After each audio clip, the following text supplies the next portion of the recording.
ਸਿਫਤ ਤੁਮਾਰੀ।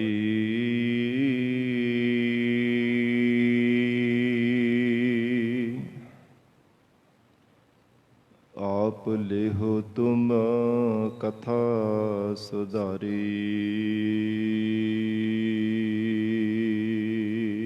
सतनाम श्री वाहिगुरु साहिब जीओ। आसा महला पंजवा। दिन रात कमायड़ो सो आयो माथै। जिस पास लुकाए दड़ो सो वेखी साथै। संग देखै करनहारा काए पाप कमाइयै। सो कृत कीजै नाम लीजै नरक मूल ना जाइए। आठ पहर हर नाम सिमरह चलै तेरे साथे। भज साध संगत सदा नानक मिटहे दोख कमाते। दिन रात कमायड़ो। ਵਾਹਿਗੁਰੂ ਜੀ ਕਾ ਖਾਲਸਾ, ਵਾਹਿਗੁਰੂ ਜੀ ਕੀ ਫਤਿਹ। ਪਤਿਤ ਪਾਵਨ ਭਗਤ ਵਛਲ ਅੰਤਰਜਾਮੀ ਕਰੁਣਾ ਨਿਧਾਨ ਗੁਰੂ ਗਰੀਬ ਨਵਾਜ। ਕਲਯੁਗ ਕੇ ਤਾਰਨ ਹਾਰੇ ਸ਼ਬਦ ਗੁਰੂ। ਦਸਾਂ ਹੀ ਪਾਤਸ਼ਾਹੀਆਂ ਕੇ ਆਤਮਿਕ ਸਰੂਪ ਜੁਗੋ ਜੁਗ ਅਟਲ। ਧੰਨ ਧੰਨ ਸਤਿਗੁਰੂ ਸ੍ਰੀ ਗੁਰੂ ਗ੍ਰੰਥ ਸਾਹਿਬ ਮਹਾਰਾਜ ਸੱਚੇ ਪਾਤਸ਼ਾਹ ਜੀ ਦੀ ਪਾਵਨ ਪਵਿੱਤਰ ਹਜ਼ੂਰੀ ਅੰਦਰ ਜੁੜ ਬੈਠੇ ਗੁਰੂ ਖਾਲਸਾ ਸਾਧ ਸੰਗਤ ਜੀਓ। ਸਤਿਗੁਰੂ ਜੀ ਦੀ ਮਹਾਨ ਬਖਸ਼ਿਸ਼ ਦਾ ਸਦਕਾ ਅੰਮ੍ਰਿਤ ਵੇਲੇ ਤੋਂ ਮਹਾਰਾਜ ਸਾਹਿਬ ਜੀ ਦੀ ਪਾਵਨ ਹਜ਼ੂਰੀ ਅੰਦਰ ਦੀਵਾਨ ਸਜੇ ਸਨ। ਸਜੇ ਹੋ ਦੀਵਾਨਾ ਅੰਦਰ ਆਪ ਸਰਬੱਤ ਸੰਗਤਾਂ ਹਾਜ਼ਰੀਆਂ ਭਰ ਕੇ ਲਾਹੇ ਪ੍ਰਾਪਤ ਕਰ ਰਹੇ ਹੋ। ਜੀਵਨ ਦੀਆਂ ਅਮੋਲਕ ਘੜੀਆਂ ਨੂੰ ਸਫਲਿਆ ਬਣਾਉਣ ਲਈ ਗਰੀਬ ਨਵਾਜ ਮਹਾਰਾਜ ਸੱਚੇ ਪਾਤਸ਼ਾਹ ਜੀ ਨੇ ਜ਼ਿੰਦਗੀ ਦੇ ਅੰਦਰ ਸਭ ਤੋਂ ਸਰਲ ਇਹ ਸਾਧਨ ਸਤ ਸੰਗਤ ਦਾ ਬਖਸ਼ਿਸ਼ ਕੀਤਾ ਹੈ। ਕਿਉਂਕਿ ਮਨੁੱਖ ਹੋਰ ਕਿੰਨੇ ਕਿੰਨੇ ਸੰਸਾਰ ਦੇ ਵਿੱਚ ਸਾਧਨ ਕਰਦਾ ਹੈ ਜੀਵਨ ਨੂੰ ਸਫਲ ਕਰਨ ਵਾਸਤੇ। ਮਿਹਨਤ ਬਹੁਤੀ ਕਰਨ ਦੇ ਬਾਵਜੂਦ ਵੀ ਫਲ ਤੁਛ ਮਾਤਰ ਜਿੰਨਾ ਪ੍ਰਾਪਤ ਹੁੰਦਾ ਹੈ। ਪਰ ਸਤਿਗੁਰੂ ਜੀ ਦੀ ਸਤ ਸੰਗਤ ਦੀ ਐਸੀ ਮਹਾਨ ਤੇ ਪਰਮ ਵਡਿਆਈ ਹੈ। ਥੋੜਾ ਸਮਾਂ ਵੀ ਪਿਆਰ ਤੇ ਭਾਵਨਾ ਸਹਿਤ ਜੇਕਰ ਸਤ ਸੰਗਤ ਕਰਦਾ ਹੈ ਫਲ ਕਈ ਗੁਣਾ ਵੱਧ ਜੀਵ ਨੂੰ ਪ੍ਰਾਪਤ ਹੁੰਦਾ ਹੈ। ਐਸੀ ਮਹਾਨ ਸਤਿਗੁਰੂ ਜੀ ਦੀ ਪਿਆਰੀ ਸਤ ਸੰਗਤ ਦੀ ਵਡਿਆਈ ਹੈ। ਆਓ ਸਾਧ ਸੰਗਤ ਜੀ ਗਰੀਬ ਨਵਾਜ ਸਤਿਗੁਰੂ ਜੀ ਦੇ ਚਰਨਾਂ ਵਿੱਚ ਬੈਠ ਕੇ ਜੋ ਹਰ ਰੋਜ਼ ਇਸ ਪਾਵਨ ਅਸਥਾਨ ਤੇ ਲੜੀਵਾਰ ਗੁਰਬਾਣੀ ਦੀ ਕਥਾ ਸਰਵਣ ਕਰਦੇ ਹਾਂ, ਸ਼ਰਧਾ ਭਾਵਨਾ ਸਹਿਤ ਗੁਰੂ ਚਰਨਾਂ ਵਿੱਚ ਬੈਠ ਕੇ ਸਰਵਣ ਕਰਕੇ ਲਾਹੇ ਪ੍ਰਾਪਤ ਕਰੀਏ। ਵਿਚਾਰ ਦੀ ਪ੍ਰਾਰੰਭਤਾ ਤੋਂ ਪਹਿਲਾਂ ਜ਼ਰੂਰੀ ਹੈ ਮਨ ਨੂੰ ਇਕਾਗਰ ਕਰਨਾ। ਸਰਬੱਤ ਸੰਗਤ ਅਸੀਸ ਬਖਸ਼ਿਸ਼ ਕਰੋ। ਧੰਨ ਸ੍ਰੀ ਗੁਰੂ ਗ੍ਰੰਥ ਸਾਹਿਬ ਮਹਾਰਾਜ ਜੀ ਨੂੰ ਸੀਸ ਝੁਕਾ ਕੇ ਪਿਆਰ ਅਦਬ ਨਾਲ ਉਚਾਰਨ ਕਰੋ। ਜੀ ਕਰੋ ਰਸਨਾ ਪਵਿੱਤਰ। ਸਤਨਾਮ ਸ੍ਰੀ ਵਾਹਿਗੁਰੂ ਸਾਹਿਬ। ਸਤਨਾਮ ਸ੍ਰੀ ਵਾਹਿਗੁਰੂ ਸਾਹਿਬ ਜੀ। ਆਸਾ ਮਹਲਾ ਪੰਜਵਾ। ਦਿਨ ਰਾਤ ਕਮਾਇੜੋ। ਧੰਨ ਸਤਿਗੁਰੂ ਸ੍ਰੀ ਗੁਰੂ ਅਰਜਨ ਦੇਵ ਸਾਹਿਬ ਜੀ ਮਹਾਰਾਜ ਆਸਾ ਰਾਗ ਅੰਦਰ ਉਪਦੇਸ਼ ਬਖਸ਼ਿਸ਼ ਕਰ ਰਹੇ ਹਨ। ਮਨੁੱਖ ਜੋ ਕੁਝ ਵੀ ਜੀਵਨ ਦੇ ਅੰਦਰ ਦਿਨ ਸਮੇਂ ਭਾਵੇਂ ਰਾਤ ਦੇ ਸਮੇਂ ਚੰਗੇ ਚਾਹੇ ਮੰਦੇ ਕਰਮ ਕਰਦਾ ਹੈ, ਜੋ ਕੁਝ ਵੀ ਜੀਵਨ ਦੇ ਅੰਦਰ ਕਰਮ ਕਮਾਉਂਦਾ ਪਿਆ ਹੈ, ਮਹਾਰਾਜ ਸੱਚੇ ਪਾਤਸ਼ਾਹ ਜੀ ਕਹਿੰਦੇ ਹਨ, ਉਹਨਾਂ ਚੰਗੇ ਤੇ ਮੰਦੇ ਕਰਮਾਂ ਦਾ ਜੀਵ ਨੂੰ ਫਲ ਪ੍ਰਾਪਤ ਹੁੰਦਾ ਹੈ। ਜਿਹੋ ਜਿਹੇ ਪੂਰਬਲੇ ਜਨਮਾਂ ਦੇ ਵਿੱਚ ਇਸ ਜੀਵ ਨੇ ਕਰਮ ਕਮਾਏ ਸਨ, ਉਹੋ ਜਿਹਾ ਫਲ ਹੀ ਇਸ ਜੀਵ ਦੀ ਝੋਲੀ ਦੇ ਵਿੱਚ ਪਿਆ ਹੈ। ਤੇ ਹੁਣ ਫਿਰ ਇਸ ਜਨਮ ਦੇ ਵਿੱਚ ਜੋ ਕੁਝ ਮਨੁੱਖ ਕਰਮ ਕਰਦਾ ਪਿਆ ਹੈ, ਭਾਵੇਂ ਚੰਗੇ ਕਰਦਾ, ਭਾਵੇਂ ਮੰਦੇ ਕਰਮ ਕਰਦਾ ਹੈ, ਭਾਵੇਂ ਜੀਵਨ ਦੇ ਅੰਦਰ ਕਿਸੇ ਦਾ ਭਲਾ ਕਰਦਾ ਹੈ, ਚਾਹੇ ਕਿਸੇ ਦਾ ਬੁਰਾ ਕਰਦਾ ਹੈ, ਚੰਗਾ ਸੋਚਦਾ ਹੈ, ਚਾਹੇ ਮੰਦਾ ਚਿਤਵਦਾ ਹੈ, ਭਾਵ ਕਿ ਮਨੁੱਖ ਜੇ ਸਵਾਸ ਵੀ ਲੈਂਦਾ ਨੇ, ਕਦਮ ਵੀ ਚੱਲਦਾ, ਉਹ ਵੀ ਲੇਖੇ ਵਿੱਚ ਪੈਂਦਾ। ਸਤਿਗੁਰੂ ਜੀ ਦਾ ਗੁਰਬਾਣੀ ਅੰਦਰ ਮੁੱਖ ਵਾਕ ਹੈ, ਹੇ ਜੀਵ, ਹਰ ਇੱਕ ਸਵਾਸ ਵੀ ਤੇਰਾ ਲੇਖੇ ਦੇ ਵਿੱਚ ਪੈ ਰਿਹਾ ਹੈ, ਹਰ ਇੱਕ ਜ਼ਿੰਦਗੀ ਦਾ ਪੁੱਟਿਆ ਹੋਇਆ ਕਦਮ ਵੀ ਤੇਰਾ ਲੇਖੇ ਦੇ ਵਿੱਚ ਪੈਂਦਾ ਹੈ। ਇਸ ਲਈ ਜੀਵਨ ਦੇ ਅੰਦਰ ਹੇ ਜੀਵ, ਤੂੰ ਆਪਣਾ ਕਦਮ ਵਿਚਾਰ ਵਿਚਾਰ ਕੇ ਰੱਖਿਆ ਕਰ।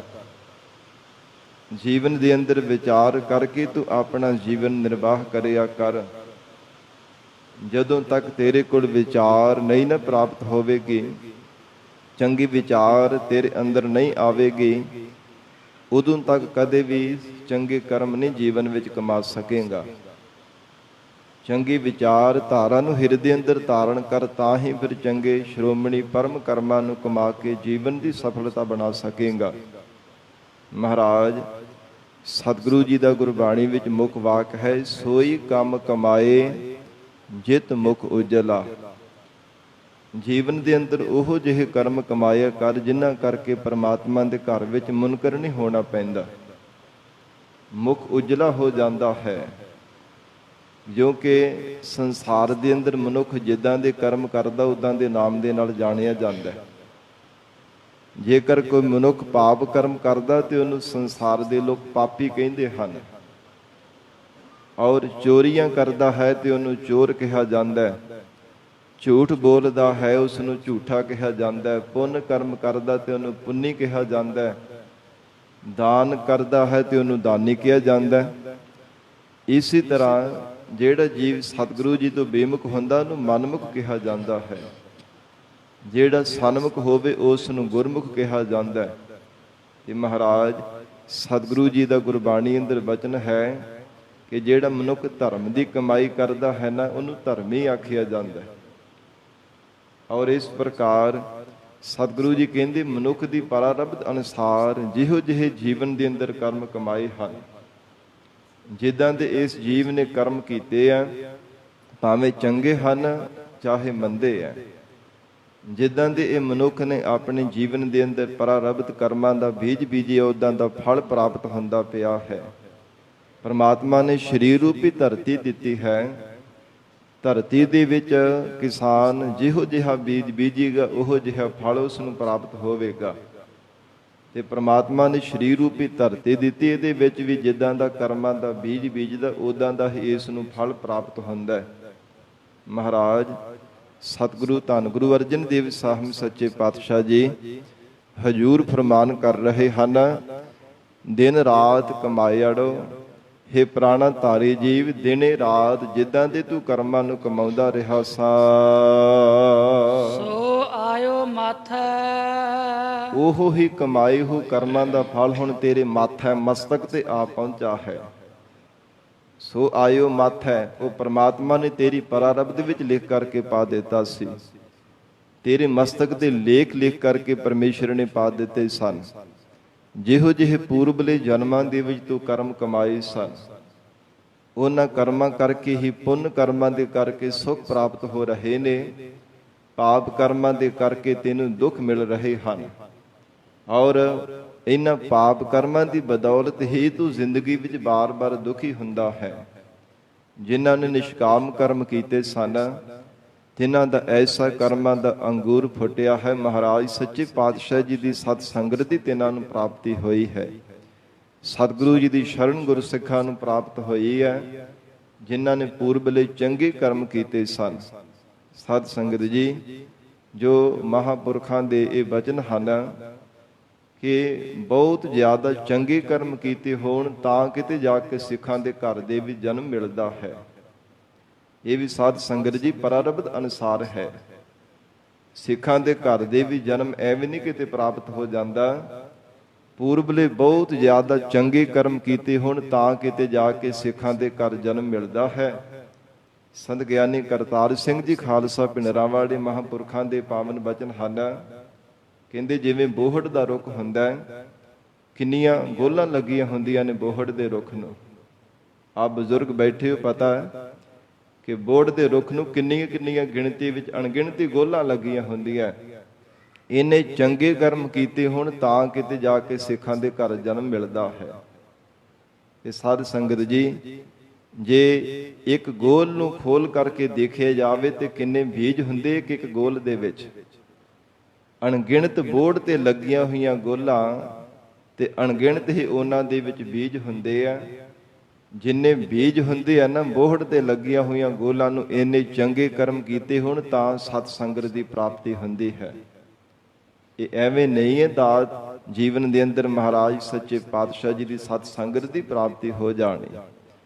ਔਰ ਹਜੂਰ ਕਹਿੰਦੇ ਹਨ, ਹੇ ਜੀਵ ਦਿਨ ਰਾਤ ਕਮਾਏ ਅੜੋ, ਜਿਹੜੇ ਤੂੰ ਦਿਨ ਰਾਤ ਪਾਪ ਕਰਮ ਚਾਹੇ ਚੰਗੇ ਕਰਮ ਕਰਦਾ ਰਿਹਾ, ਉਹ ਤੇਰੇ ਮਸਤਕ ਤੇ ਆ ਕਰਕੇ ਤੈਨੂੰ ਫਲ ਪ੍ਰਾਪਤ ਹੁੰਦਾ ਪਿਆ। ਮਨੁੱਖ ਦੀ ਜੋ ਪ੍ਰਾਰਬਧ ਲਿਖੀ ਹੈ ਨਾ ਪਰਮੇਸ਼ਰ ਨੇ, ਇਹ ਗ੍ਰੰਥਾਂ ਦੇ ਵਿੱਚ ਵੀ ਬਚਨ ਲਿਖੇ ਹੋਏ ਹੈ।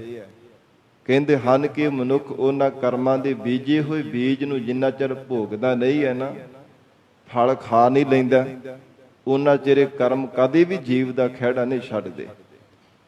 ਪਰਛਾਵੇਂ ਦੀ ਤਰ੍ਹਾਂ ਨਾਲ ਹੀ ਤੁਰੇ ਜਾਂਦੇ ਹਨ, ਜਿੱਧਰ ਵੀ ਜਾਂਦਾ ਉਧਰ ਨਾਲ ਨਾਲ ਤੁਰੇ ਜਾਂਦੇ ਨੇ। ਜੇ ਇਸ ਜਨਮ ਦੇ ਵਿੱਚ ਪੂਰੇ ਨਹੀਂ ਨਾ ਫਲ ਭੋਗ ਸਕਿਆ ਤੇ ਫਿਰ ਅਗਲੇ ਜਨਮ ਦੇ ਵਿੱਚ ਭੋਗਣਾ ਪੈਂਦਾ। ਜਿਵੇਂ ਜਿਵੇਂ ਪ੍ਰਮਾਤਮਾ ਨੇ ਜਿਸ ਢੰਗ ਤਰੀਕੇ ਦੇ ਨਾਲ ਪ੍ਰਾਰਬਧ ਲਿਖੀ ਹੁੰਦੀ ਹੈ, ਭੋਗੇ ਬਿਨ ਭਾਗੇ ਨਹੀਂ ਕਰਮ ਗਤੀ ਬਲਵਾਨ। ਐਸੇ ਬਲ ਵਾਲੀ ਇਹ ਕਰਮਾਂ ਦੀ ਗਤੀ ਹੈ ਕਿ ਜੀਵ ਭੋਗਣ ਤੋਂ ਬਿਨਾਂ ਕਦੇ ਨਾ ਤੂੰ ਖਹਿੜਾ ਛੁਡਾ ਹੀ ਨਹੀਂ ਸਕਦਾ। ਤੇ ਹਜੂਰ ਨੇ ਬਖਸ਼ਿਸ਼ ਕੀਤੀ ਹੈ, ਕਹਿੰਦੇ ਕਰਮ ਜੀਵ ਦੇ ਮੱਥੇ ਤੇ ਆ ਕੇ ਅੱਗੇ ਟਿਕ ਜਾਂਦੇ ਆ। ਤੇ ਕਈ ਵਾਰ ਸਾਧ ਸੰਗਤ ਜੀ ਇੰਨੀਆਂ ਜੀਵਨ ਦੇ ਅੰਦਰ ਪਾਪ ਕਰਮ, ਇੰਨੀਆਂ ਹੱਤਿਆਵਾਂ ਕੀਤੀਆਂ ਹੁੰਦੀਆਂ, ਉਹਨਾਂ ਕਰਕੇ ਜੀਵ ਨੂੰ ਬੜਾ ਦੁਖੀ ਹੋਣਾ ਪੈਂਦਾ ਹੈ। ਸੰਤ ਬਾਬਾ ਕਰਮ ਸਿੰਘ ਜੀ ਹੋਤੀ ਮਰਦਾਨ ਵਾਲੇ ਮਹਾਂਪੁਰਖ, ਤਿਨਾਂ ਦੇ ਜੀਵਨ ਦੀ ਇੱਕ ਸਾਧ ਸੰਗਤ ਜੀ ਬੜੀ ਪਿਆਰੀ ਗਾਥਾ ਹੈ।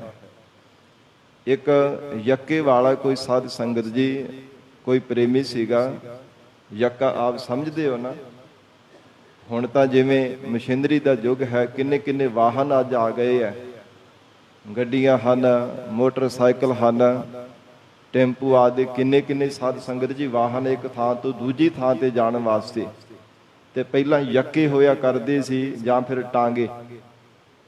ਉਹ ਟਾਂਗੇ ਵਾਲਾ ਜਿਹੜਾ ਸਾਧ ਸੰਗਤ ਜੀ ਯੱਕੇ ਚਲਾਉਣ ਵਾਲਾ ਇੱਕ ਥਾਂ ਤੋਂ ਦੂਜੀ ਥਾਂ ਤੇ ਸਵਾਰੀਆਂ ਨੂੰ ਲੈ ਕੇ ਜਾਂਦਾ ਹੈ, ਉਸ ਨੇ ਕੀ ਕੀਤਾ ਕਿ ਲਾਲਚ ਵਸ ਹੋ ਕਰਕੇ ਮਹਾਂਪੁਰਖਾਂ ਦੀ ਸੰਗਤ ਕਰਨ ਵਾਸਤੇ, ਸਤਿਗੁਰੂ ਜੀ ਦੇ ਦੀਦਾਰ ਕਰਨ ਵਾਸਤੇ ਦੂਰੋਂ ਕੋਈ ਪ੍ਰੇਮੀ ਪਰਿਵਾਰ ਚੱਲ ਕੇ ਆ ਰਿਹਾ ਸੀ। ਇੱਕ ਮਾਤਾ ਸੀ ਤੇ 5 ਸਾਲ ਦਾ ਉਹਦਾ ਬੱਚਾ ਸੀ। ਲਾਲਚ ਵਸ ਹੋ ਕਰਕੇ 5 ਸਾਲ ਦੇ ਬੱਚੇ ਨੂੰ ਉਹਨੇ ਮਾਰ ਦਿੱਤਾ। ਉਹਨੇ ਸੋਨੇ ਦਾ ਕੈਂਠਾ ਪਾਇਆ ਹੋਇਆ ਸੀ ਔਰ ਛਾਪਾਂ ਇਤਿਆਦਿਕ ਇਹ ਸੋਨਾ ਉਹਨੇ ਪਾਇਆ ਸੀ। ਲਾਲਚ ਵਸ ਹੋ ਕੇ ਯੱਕੇ ਵਾਲੇ ਨੂੰ, ਬੱਚੇ ਨੂੰ ਮਾਰ ਦਿੱਤਾ ਸੀ। ਤੇ ਜਦੋਂ ਕੋਈ ਸਮਾਂ ਲੰਘਿਆ, ਯੱਕੇ ਵਾਲੇ ਉਹ ਪ੍ਰੇਮੀ ਦਾ ਸਾਧ ਸੰਗਤ ਜੀ ਜਦੋਂ ਸਮਾਂ ਆਇਆ ਨਾ ਮੌਤ ਦਾ, ਤੇ ਉਹਨੂੰ ਇਉਂ ਪ੍ਰਤੀਤ ਹੋਵੇ ਕਿ ਜਿਵੇਂ ਮੇਰੀ ਹਿੱਕ ਦੇ ਉੱਪਰ ਕੋਈ ਭਾਰ ਪਾਉਂਦਾ ਪਿਆ। ਭਾਰ ਹੋਰ ਕੋਈ ਨਹੀਂ ਸੀ ਪਾਉਂਦਾ, ਉਹ ਬੱਚਾ ਜਿਹਨੂੰ ਲਾਲਚ ਵਸ ਹੋ ਕੇ ਉਹ ਯੱਕੇ ਵਾਲੇ ਨੇ ਮਾਰਿਆ ਸੀਗਾ। ਬੜਾ ਦੁਖੀ ਹੋਇਆ ਕਿ ਮੇਰੀ ਹਿੱਕ ਤੇ ਚੜ੍ਹ ਕੇ ਭਾਰ ਪਾਉਂਦਾ ਪਿਆ। ਤੇ ਉਹਨੇ ਉੱਚੀ ਉੱਚੀ ਭੁੱਬਾ ਮਾਰ ਕੇ ਆਪਣੇ ਪਰਿਵਾਰ ਵਾਲਿਆਂ ਨੂੰ ਆਖਣਾ ਕਿ ਉਹੋ ਹੀ ਬੱਚਾ ਮੇਰੀ ਹਿੱਕ ਤੇ ਚੜ੍ਹ ਕੇ ਭਾਰ ਪਾਉਂਦਾ ਪਿਆ, ਜਿਵੇਂ ਪਤਾ ਨਹੀਂ ਕਿੰਨਾ ਕੁ ਜ਼ਿਆਦਾ ਭਾਰ ਪੈ ਰਿਹਾ ਹੋਵੇ, ਜਿਸ ਨੂੰ ਮੈਂ ਲਾਲਚ ਵਸ ਹੋ ਕੇ ਕੋਈ ਸਮਾਂ ਪਹਿਲਾਂ ਮਾਰ ਦਿੱਤਾ ਸੀ। ਹੁਣ ਮੇਰੇ ਪ੍ਰਾਣ ਵੀ ਨਹੀਂ ਨਿਕਲਦੇ ਪਏ, ਮੌਤ ਦਾ ਸਮਾਂ ਆ ਚੁੱਕਾ ਹੈ, ਪਰ ਮੇਰੇ ਪ੍ਰਾਣ ਨਹੀਂ ਨਿਕਲਦੇ ਪਏ, ਮੈਨੂੰ ਕਿਰਪਾ ਕਰਕੇ ਬਚਾ ਲਓ। ਬੜੀਆਂ ਭੁੱਬਾਂ ਮਾਰ ਮਾਰ ਕਰਕੇ ਉਸਨੇ ਰੋਣਾ। ਆਪਣੇ ਕੀਤੇ ਹੋਏ ਪਾਪ ਕਰਮ ਦਾ ਉਹਨੇ ਪਛਤਾਤਾਪ ਕਰਨਾ ਸ਼ੁਰੂ ਕਰ ਦਿੱਤਾ। ਕੁਝ ਪ੍ਰੇਮੀਆਂ ਨੇ ਮਹਾਂਪੁਰਖਾਂ ਦੇ ਕੋਲ ਆ ਕੇ ਬੇਨਤੀ ਕੀਤੀ। ਸੰਤ ਬਾਬਾ ਕਰਮ ਸਿੰਘ ਜੀ ਹੋਤੀ ਮਰਦਾਨ ਵਾਲਿਆਂ ਦੇ ਪਾਸ ਕਹਿਣ ਲੱਗੇ ਜੀ ਉਹ ਫਲਾਣਾ ਜੱਕੇ ਵਾਲਾ ਪ੍ਰੇਮੀ ਸੀ ਤੇ ਉਹ ਰਾਤ ਦੇ ਸਮੇਂ ਵੀ ਭੁੱਬਾ ਮਾਰ ਮਾਰ ਕਰਕੇ ਰੋਂਦਾ ਰਹਿੰਦਾ, ਬਹੁਤਾ ਵਿਰਲਾਪ ਕਰਦਾ ਹੈ। ਤੇ ਉਹ ਸਮੇਂ ਫਿਰ ਕਹਿੰਦੇ ਕਿ ਸਾਡੇ ਕੋਲ ਲੈ ਕੇ ਆਵੋ। ਜਦੋਂ ਲਿਆਂਦਾ ਤੇ ਮਹਾਂਪੁਰਖਾਂ ਨੇ ਕਿਹਾ, ਕਹਿੰਦੇ ਕਿ ਇਸ ਨੇ 5 ਸਾਲ ਦੇ ਬੱਚੇ ਨੂੰ ਮਾਰੇ ਸੀ, ਉਹ ਇਹਦੀ ਹਿੱਕ ਤੇ ਚੜ ਕੇ ਹੁਣ ਭਾਰ ਪਾਉਂਦਾ ਪਿਆ। ਲਾਲਚ ਵਸ ਹੋ ਕੇ ਉਹਦੀ ਹੱਤਿਆ ਕਰ ਦਿੱਤੀ ਸੀ ਛੋਟੇ ਸੇ ਬੱਚੇ ਦੀ। ਉਹ ਇਹਦੀ ਹਿੱਕ ਤੇ ਚੜ ਕੇ ਹੁਣ ਉਹ ਬਾਰ-ਬਾਰ ਇਹਨੂੰ ਦੁੱਖ ਦਿੰਦਾ ਪਿਆ ਹੈ। ਤੇ ਪ੍ਰੇਮੀ ਕੋ ਜਿਹੜੀ ਸੰਗਤ ਵਿੱਚ ਉਸੇ ਕਹਿੰਦੇ, ਮਹਾਂਪੁਰਖੋ ਕਿਰਪਾ ਕਰੋ ਇਹਦਾ ਭਲਾ ਹੋ ਜਾਵੇ। ਤੇ ਪਹਿਲਾਂ ਤਾਂ ਚੁੱਪਤਾ ਧਾਰਨ ਕਰਕੇ ਰੱਖੀ। ਫਿਰ ਭਾਈ ਸਾਹਿਬ ਸਿੰਘ ਜੀ ਮਹਾਂਪੁਰਖਾਂ ਦੇ ਪਾਸ ਜਥੇ ਦੇ ਵਿੱਚ ਭਾਈ ਸਾਹਿਬ ਸਿੰਘ ਨੂੰ ਭੇਜਿਆ। ਕਹਿੰਦੇ ਕਿ ਭਾਈ ਸਾਹਿਬ ਸਿੰਘਾ, ਆਪੇ ਪਰਲੋਕ ਦੇ ਵਿੱਚ ਆਪਣੇ ਕਰਮਾਂ ਦਾ ਫਲ ਭੋਗਿਆ। ਜਿੱਦਾਂ ਦੇ ਨੇ ਕਰਮ ਕੀਤੇ ਹੈ, ਇਹਦਾ ਸਰੀਰ ਛੁੱਟ ਜਾਵੇ। ਜਪਦੀ ਸਾਹਿਬ ਗੁਰਬਾਣੀ ਦਾ ਪਾਠ ਕਰਕੇ ਅਰਦਾਸਾ ਕਰੇ, ਇਹਦਾ ਸਰੀਰ ਛੁੱਟ ਜਾਵੇਗਾ, ਪ੍ਰਾਣ ਨਿਕਲ ਜਾਣਗੇ। ਨਹੀਂ ਤਾਂ ਇਦਾਂ ਹੀ ਇਹਨੇ ਬੇਰਹਿਮੀ ਦੇ ਨਾਲ ਦੁਖੀ ਹੁੰਦੇ ਰਹਿਣਾ ਹੈ। ਤੇ ਸਾਧ ਸੰਗਤ ਜਪਦੀ ਸਾਹਿਬ ਦਾ ਪਾਠ ਕੀਤਾ ਤਾਂ ਉਹਦਾ ਯੱਕੇ ਵਾਲੇ ਪ੍ਰੇਮੀ ਦਾ ਜਿਹੜਾ ਸਰੀਰ ਛੁੱਟਿਆ ਸੀ। ਭਾਵ ਕਿ ਮਨੁੱਖ ਜਿੱਦਾਂ ਦੇ ਕਰਮ ਕਰਦਾ ਹੈ, ਧੰਨ ਗੁਰੂ ਅਰਜਨ ਦੇਵ ਸਾਹਿਬ ਮਹਾਰਾਜ ਸੱਚੇ ਪਾਤਸ਼ਾਹ ਜੀ ਉਚਾਰ ਕਰ ਰਹੇ ਨੇ, ਸੋ ਆਇਓ ਮੱਥ ਹੈ। ਉਹ ਮਸਤਕ ਦੇ ਪ੍ਰਾਰਬਧ ਮਨੁੱਖ ਦੇ ਲੇਖ ਅੱਗੇ ਆ ਜਾਂਦੇ ਜਿੱਦਾਂ ਦੇ ਕਰਮ ਕਰਦਾ ਹੈ। ਜਿਹੋ ਜਿਹੇ ਕਮਾਏ ਹੋਏ ਪੂਰਬਲੇ ਕਰਮਾਂ ਦਾ ਫਲ ਹੁੰਦਾ। ਤੇ ਸਾਧ ਸੰਗਤ ਜੀ, ਜਿਹੜਾ ਕੋਈ ਝੂਠੀਆਂ ਸਹੁੰਹਾਂ ਖਾ ਲੈਂਦਾ ਹੈ ਨਾ, ਫਿਰ ਮਰ ਕੇ ਕਿਹਾ ਜਾਂਦਾ ਕਿ ਪ੍ਰੇਰ ਦੀ ਜੂਨ ਨੂੰ ਪ੍ਰਾਪਤ ਹੁੰਦਾ। ਕਈ ਵਾਰ ਲਾਲਚ ਵਸ ਹੋ ਕਰਕੇ ਵੀ ਝੂਠੀਆਂ ਕਸਮਾਂ ਖਾ ਲਿਆ ਜਾਂਦਾ, ਝੂਠੀਆਂ ਸਹੁੰਹਾਂ ਖਾ ਲੈਂਦਾ। ਉਵੇਂ ਤਾਂ ਗੁਰਮਤਿ ਦੇ ਵਿੱਚ ਤਾਂ ਸਹੁੰ ਖਾਣੇ ਹੀ ਨਹੀਂ ਚਾਹੀਦੀ। ਦਸ਼ਮੇਸ਼ ਪਿਤਾ ਧੰਨ ਗੁਰੂ ਗੋਬਿੰਦ ਸਿੰਘ ਸਾਹਿਬ ਮਹਾਰਾਜ ਸੱਚੇ ਪਾਤਸ਼ਾਹ ਜੀ ਦੇ 52 ਹੁਕਮਾਂ ਦੇ ਵਿੱਚੋਂ ਇਹ ਹੁਕਮ ਹੈ ਕਿ ਸਹੁੰ ਖਾਣ ਵਾਲੇ ਮਨੁੱਖ ਦੇ ਉੱਪਰ ਕਦੇ ਵੀ ਭਰੋਸਾ ਨਹੀਂ ਕਰਨਾ। ਜਿਹੜਾ ਸਹੁੰ ਖਾਂਦਾ ਹੈ, ਕਸਮ ਖਾਂਦਾ ਹੈ, ਉਹਦੇ ਉੱਪਰ ਕਦਾਚਿਤ ਵੀ ਹੈ ਗੁਰਸਿੱਖ ਖਾਲਸਾ ਜੀ ਵਿਸ਼ਵਾਸ ਨਹੀਂ ਕਰਨਾ।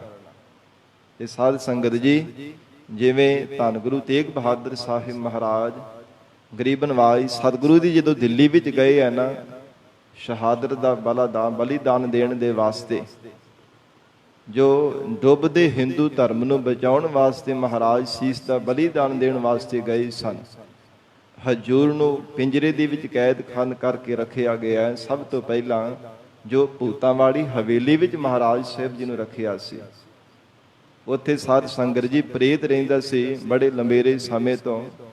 ਉਹਨੇ ਜਦੋਂ ਮਹਾਰਾਜ ਸਾਹਿਬ ਜੀ ਦੇ ਦੀਦਾਰ ਕੀਤੇ ਤੇ ਚਰਨਾਂ ਤੇ ਝੁਕ ਕਰਕੇ ਨਮਸਕਾਰ ਕੀਤੀ। ਗਰੀਬ ਨਵਾਜ ਸਤਿਗੁਰੂ ਜੀ ਦੇ ਚਰਨਾਂ ਵਿੱਚ ਬੇਨਤੀ ਕੀਤੀ, ਮਹਾਰਾਜ ਮੇਰਾ ਭਲਾ ਕਰ ਦੇਵੋ, ਤੁਹਾਡੇ ਤੋਂ ਬਿਨਾਂ ਮੈਨੂੰ ਕੋਈ ਮੁਕਤ ਕਰ ਹੀ ਨਹੀਂ ਸਕਦਾ। ਮੈਂ ਕਿੰਨੇ ਲੰਬੇ ਸਮੇਂ ਤੋਂ ਮਹਾਰਾਜ ਭਟਕਦਾ ਫਿਰ ਰਿਹਾ, ਕਦੇ ਕਿਸੇ ਪਾਸੇ ਕਦੇ ਕਿਸੇ ਪਾਸੇ, ਪਰ ਮੇਰੀ ਮੁਕਤੀ ਨਹੀਂ ਅਜੇ ਤੱਕ ਹੋ ਰਹੀ, ਤੁਸੀਂ ਕਿਰਪਾ ਕਰੋ। ਇਹ ਹਜੂਰ ਦੇ ਚਰਨਾਂ ਵਿੱਚ ਜਦੋਂ ਉਹਨੇ ਗੰਨੇ ਮੇਵੇ ਆਦਿਕ ਇਹ ਸਾਧ ਸੰਗਤ ਜੀ ਪਦਾਰਥ ਭੇਟਾ ਵਜੋਂ ਅਰਪਣ ਕੀਤੇ ਸਨ, ਤੇ ਜਿਹੜੇ ਗੰਨੇ ਚੂਪੇ ਸਨ ਉਹਨਾਂ ਦੀਆਂ ਛਿੱਲਣਾ ਮਹਾਰਾਜ ਸਾਹਿਬ ਜੀ ਨੇ ਹੁਕਮ ਕੀਤਾ ਕਿ ਛਕ ਲੈ, ਤੇਰਾ ਭਲਾ ਹੋ ਜਾਵੇਗਾ। ਉਹ ਸੀਤ ਪ੍ਰਸਾਦ ਜਾਣ ਕਰਕੇ ਛਕ ਲਏ ਤੇ ਸਾਧ ਸੰਗਤ ਉਹਦੀ ਮੁਕਤੀ ਹੋ ਗਈ ਸੀ। ਜਦੋਂ ਗਰੀਬ ਨਵਾਜ ਹਜੂਰ ਨੇ ਉਹਨੂੰ ਪੁੱਛਿਆ ਕਿ ਤੇਰਾ ਕਾਰਨ ਕੀ ਪ੍ਰੇਤ ਦੀ ਜੂਨ ਵਿੱਚ ਪੈਣ ਦਾ, ਕਹਿੰਦਾ ਕਿ ਮੈਂ ਆਪਣੇ ਭਰਾ ਦੇ ਨਾਲ ਜਦੋਂ ਝੂਠ ਬੋਲਿਆ ਸੀ ਨਾ, ਮੁਕੱਦਮਾ ਪੈਲੀ ਦੇ ਕਰਕੇ ਸਾਡਾ ਮੁਕੱਦਮਾ ਚੱਲਦਾ ਪਿਆ ਸੀ, ਝੂਠੀ ਸਹੁੰ ਚੁੱਕੀ ਹੋਈ ਸੀ। ਉਹ ਝੂਠੀ ਸਹੁੰ ਚੁੱਕਣ ਦੇ ਕਰਕੇ ਮੈਨੂੰ ਪ੍ਰੇਤ ਦੀ ਜੂਨ ਪ੍ਰਾਪਤ ਹੋਈ ਹੈ। ਮੁਕੱਦਮਾ ਤਾਂ ਭਾਵੇਂ ਮੈਂ ਜਿੱਤ ਲਿਆ, ਪਰ ਮੈਨੂੰ ਪ੍ਰੇਤ ਦੀ ਜੂਨ ਪ੍ਰਾਪਤ ਹੋਈ। ਮੈਂ ਉਦੋਂ ਤੋਂ ਲੰਬੇਰੇ ਸਮੇਂ ਤੋਂ ਇਦਾਂ ਹੀ ਧੱਕੇ ਖਾਂਦਾ ਫਿਰਦਾ, ਕਦੇ ਕਿਸੇ ਪਾਸੇ ਕਦੇ ਕਿਸੇ ਪਾਸੇ ਜਾਂਦਾ ਸਾਂ। ਮਹਾਰਾਜ ਹੁਣ ਆਪ ਕਿਰਪਾ ਕਰਕੇ ਮੇਰਾ ਭਲਾ ਕਰੋ। ਤੇ ਸਤਿਗੁਰੂ ਜੀ ਨੇ ਉਹਨੂੰ ਮੁਕਤ ਕੀਤਾ ਸੀ। ਤੇ ਸਾਧ ਸੰਗਤ ਜੀ, ਇਹੋ ਹਜੂਰ ਕਹਿੰਦੇ ਹਨ, ਹੇ ਮਨੁੱਖ, ਜਿੱਦਾਂ ਦੇ ਤੂੰ ਦਿਨ ਰਾਤ ਕਰਮ ਕਰਦਾ, ਚੰਗੇ ਭਾਵੇਂ ਮੰਦੇ ਆ, ਉਹਨਾਂ ਦਾ ਫਲ ਜ਼ਰੂਰ ਪਰ ਜ਼ਰੂਰ ਤੈਨੂੰ ਭੋਗਣਾ ਪਵੇਗਾ। ਤਾਂ ਹੀ ਗਰੀਬ ਨਵਾਜ ਸਤਿਗੁਰੂ ਜੀ ਨੇ ਉਚਾਰਨ ਕੀਤਾ ਹੈ, ਕਹਿੰਦੇ ਹਨ ਕਿ ਇਹ ਜੀਵਾ ਜੋ ਬੋਵੈ ਸੋ ਖਾਤ, ਜਿੱਦਾਂ ਦਾ ਕਰਮ ਬੋਵੇਂਗਾ ਨਾ, ਬੀਜ ਦੇਵੇਂਗਾ, ਉਦਾਂ ਦਾ ਫਲ ਤੈਨੂੰ ਪ੍ਰਾਪਤ ਹੋਵੇਗਾ। ਕਿੰਨੇ ਸਾਧ ਸੰਗਤ ਜੀ ਇਤਿਹਾਸ ਦੇ ਵੀ ਸਾਖੀਆਂ ਤੇ ਪ੍ਰਮਾਣ ਹਨ। ਕਿੰਨੇ ਬੇਅੰਤ ਜੀਵਾਂ ਦਾ ਸਤਿਗੁਰੂ ਜੀ ਨੇ ਭਲਾ ਕੀਤਾ ਹੈ। ਜਿੱਦਾਂ ਦੀ ਮਨੁੱਖ ਦੀ ਪਰਾਰਬਧ ਸੀ ਉਦਾਂ ਦਾ ਇਸ ਨੇ ਫਲ ਪ੍ਰਾਪਤ ਕੀਤਾ ਹੈ। ਇਸ ਕਰਕੇ ਮਹਾਰਾਜ ਕਹਿੰਦੇ ਤੇਰੇ ਮਸਤਕ ਦੇ ਜਿਹੜੇ ਲੇਖ ਪਰਮੇਸ਼ਰ ਨੇ ਲਿਖ ਕਰਕੇ ਪਾਏ ਆ ਨਾ, ਇਹ ਨਿਸ਼ਚੈ ਕਰਕੇ ਜਾਣ ਕਿ ਤੇਰੇ ਹੀ ਜੀਵ ਕਮਾਏ ਹੋਏ ਕਰਮਾਂ ਦਾ ਫਲ ਤੈਨੂੰ ਭੋਗਣਾ ਪੈ ਰਿਹਾ ਹੈ। ਜਿਸ ਪਾਸ ਲੁਕਾਏ ਦੜੋ, ਤੇ ਇਹ ਜੀਵ ਜਿਸ ਕੋਲੋਂ ਤੂੰ ਬਾਰ-ਬਾਰ ਲੁਕਾਉਂਦਾ ਪਿਆ ਹੈ ਕਿ ਪ੍ਰਮਾਤਮਾ ਮੈਨੂੰ ਕਿਹੜਾ ਦੇਖਦਾ ਪਿਆ, ਜਾਂ ਸੰਸਾਰ ਦੇ ਅੰਦਰ ਵੀ ਲੋਕਾਂ ਦੇ ਅੱਖੀ ਘੱਟਾ ਪਾ ਦੇਣਾ ਕਿ ਲੋਕ ਕਰਕੇ ਪਾਪ ਕਰਮ ਕਰਦਾ। ਜਿਸ ਪਾਸ ਲੁਕਾਏ ਦੜੋ, ਲੁਕਾਏ ਦੜੋ ਕਹੀਏ ਕਿ ਲੋਕ ਕਰਕੇ ਪਾਪ ਕਰਮ ਕਰਦਾ ਹੈ, ਓਲੇ ਹੋ ਕਰਕੇ ਪਾਪ ਕਰਮ ਕਰਦਾ ਹੈ, ਬੁਰਾਈਆਂ ਕਰਦਾ ਹੈ, ਬੁਰੇ ਕਰਮ ਕਰਦਾ, ਕੁਕਰਮ ਕਰਦਾ ਰਹਿੰਦਾ ਹੈ।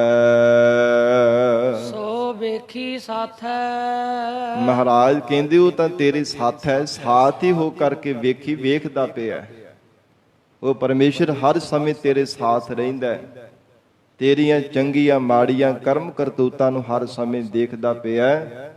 ਕਿੱਥੇ ਲੋਕ ਕਰਕੇ ਤੂੰ ਪਾਪ ਕਰਮ ਕਰੇਗਾ। ਕੋਈ ਐਸੀ ਜਗ੍ਹਾ ਨਹੀਂ ਹੈ, ਕੋਈ ਐਸੀ ਥਾਂ ਨਹੀਂ ਹੈ, ਸ੍ਰਿਸ਼ਟੀ ਦੇ ਕਿਸੇ ਵੀ ਕੋਨੇ ਤੇ ਚਲਾ ਜਾ, ਪਰਮਾਤਮਾ ਤੇਰੇ ਸਾਥ ਹੀ ਹਰ ਸਮੇਂ ਰਹੇਗਾ। ਹਰ ਸਮੇਂ ਤੈਨੂੰ ਦੇਖਦਾ ਰਹੇਗਾ। ਪਰਮੇਸ਼ਰ ਦੇਖਦਾ ਸੀ, ਦੇਖ ਰਿਹਾ, ਆਉਣ ਵਾਲੇ ਸਮੇਂ ਵਿੱਚ ਵੀ ਦੇਖਦਾ ਰਹੇਗਾ। ਤੇ ਮਹਾਰਾਜ ਜਿਵੇਂ ਹਜੂਰ ਕਹਿੰਦੇ ਹਨ ਕਿ ਹਾਕਮ ਤੋਂ ਡਰ ਨਾ ਕਰੇ ਕਿ ਹਾਕਮ ਨੇ ਮੈਨੂੰ ਸਜ਼ਾ ਦੇਣੀ ਹੈ, ਉਹ ਸਿਰ ਦੇ ਉੱਪਰ ਹੀ ਖਲੋਤਾ ਹੋਵੇ। ਜਿਸ ਹਾਕਮ ਨੇ ਸਜ਼ਾ ਦੇਣੀ ਹੋਵੇ ਉਹਦੇ ਤੋਂ ਡਰੀ ਜਾਵੇ। ਇਹ ਮਹਾਰਾਜ ਸੱਚੇ ਪਾਤਸ਼ਾਹ ਕਹਿੰਦੇ ਉਹ ਸਿਰ ਤੇ ਖੜਾ ਹੋਵੇ। ਤੇ ਫਿਰ ਜੇ ਓਲੇ ਹੋ ਕਰਕੇ ਕਹੇ ਕਿ ਮੈਨੂੰ ਹਾਕਮ ਦੇਖਦਾ ਨਹੀਂ, ਮੈਂ ਪਾਪ ਕਰਮ ਕਰ ਦੇਵਾ, ਬੁਰਾ ਕਰਮ ਕਰਾਂ, ਝੂਠ ਬੋਲਾਂ, ਠੱਗੀਆਂ ਮਾਰਾਂ, ਚੋਰੀਆਂ ਕਰਾਂ, ਮੈਨੂੰ ਕਿਹੜਾ ਹਾਕਮ ਦੇਖਦਾ ਜਿਹਨੇ ਦੰਡ ਦੇਣਾ। ਪਰ ਉਹ ਭਾਵੇਂ ਸਿਰ ਤੇ ਖੜਾ ਹੋਵੇ, ਪਰ ਉਹ ਬੇਸਮਝ ਝੱਲਾ ਜੀਵ ਪਾਪ ਕਰਮ ਕਰੀ ਜਾਂਦਾ ਹੈ। ਇਉਂ ਮਹਾਰਾਜ ਕਹਿੰਦੇ ਪ੍ਰਮਾਤਮਾ ਅਕਾਲ ਪੁਰਖ ਵਾਹਿਗੁਰੂ ਹਰ ਸਮੇਂ ਤੇਰੇ ਨਾਲ ਖੜਾ ਤੇ ਤੇਰੀਆਂ ਕਰਮ ਕਰਤੂਤਾਂ ਨੂੰ ਦੇਖਦਾ ਪਿਆ। ਤੇ ਕਿਸ ਪਾਸ ਲੁਕਾਇੜੋ ਤੇ ਕਿਹਦੇ ਤੋਂ ਓਲੇ ਹੋ ਕਰਕੇ ਫਿਰ ਪਾਪ ਕਰਮ ਕਰਦਾ ਪਿਆ। ਕਿਉਂਕਿ ਅਨੇਕ ਪੜਦੇ ਮਹਿ ਕਮਾਵੇ ਵਿਕਾਰ।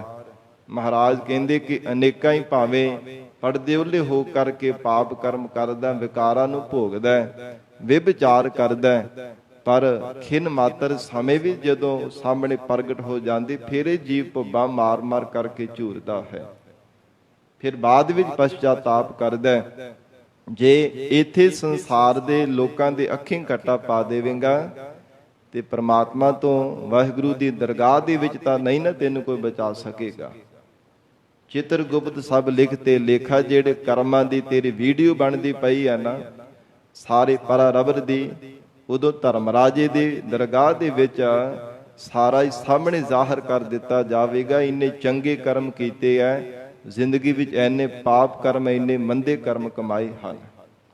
ਫਿਰ ਉਹਨਾਂ ਕਰਮਾਂ ਦੇ ਹਿਸਾਬ ਕਰਕੇ ਹੀ ਤੈਨੂੰ ਫਲ ਪ੍ਰਾਪਤ ਹੋਵੇਗਾ। ਸੋ ਇਸ ਕਰਕੇ ਮਹਾਰਾਜ ਕਹਿੰਦੇ ਹਨ ਉਹ ਤਾਂ ਹਰ ਸਮੇਂ ਤੇਰੇ ਨੇੜੇ ਵਸਦਾ ਹੈ। ਕਿਸ ਤੋਂ ਤੂੰ ਲੁਕਾ ਕਰਕੇ ਪਾਪ ਕਰਮ ਕਰਦਾ ਹੈ। ਹੇ ਜੀਵ ਰੱਬ ਦਾ ਭੈ ਧਾਰਨ ਕਰ, ਪਰਮੇਸ਼ਰ ਦਾ ਡਰ ਮੰਨਿਆ ਕਰ ਹਿਰਦੇ ਕਰਕੇ, ਉਹ ਸਦਾ ਹੀ ਹਰ ਸਮੇਂ ਦੇਖਦਾ ਹੈ। ਸੰਗ ਦੇਖੈ ਕਰਨਹਾਰਾ, ਸਾਰੀ ਸ੍ਰਿਸ਼ਟੀ ਦਾ ਕਰਨਹਾਰਾ ਤੇਰੇ ਸੰਗ ਨਾਲ ਹੋ ਕਰਕੇ ਦੇਖਦਾ ਪਿਆ ਹੈ। ਇਹ ਨਹੀਂ ਕਿ ਦੂਰ ਹੋ ਕੇ ਦੂਰੋਂ ਕੋਈ ਦੇਖੇ ਤੇ ਸ਼ਾਇਦ ਭੁਲੇਖਾ ਲੱਗ ਜਾਵੇ ਕਿ ਨਹੀਂ ਇਹਨੇ ਮੰਦਾ ਨਹੀਂ ਚੰਗਾ ਹੀ ਕਰਮ ਕੀਤਾ ਹੈ, ਪਰ ਨਹੀਂ, ਉਹ ਤੇਰੇ ਹੱਥਾਂ ਪੈਰਾਂ ਇੰਦਰੀਆਂ ਤੋਂ ਵੀ ਨੇੜੇ ਹੋ ਕਰਕੇ ਦੇਖਦਾ ਹੈ। ਸਦਾ ਹੀ ਪਰਮੇਸ਼ਰ ਤੇਰੇ ਸੰਗ ਹੋ ਕਰਕੇ ਦੇਖ ਰਿਹਾ ਹੈ।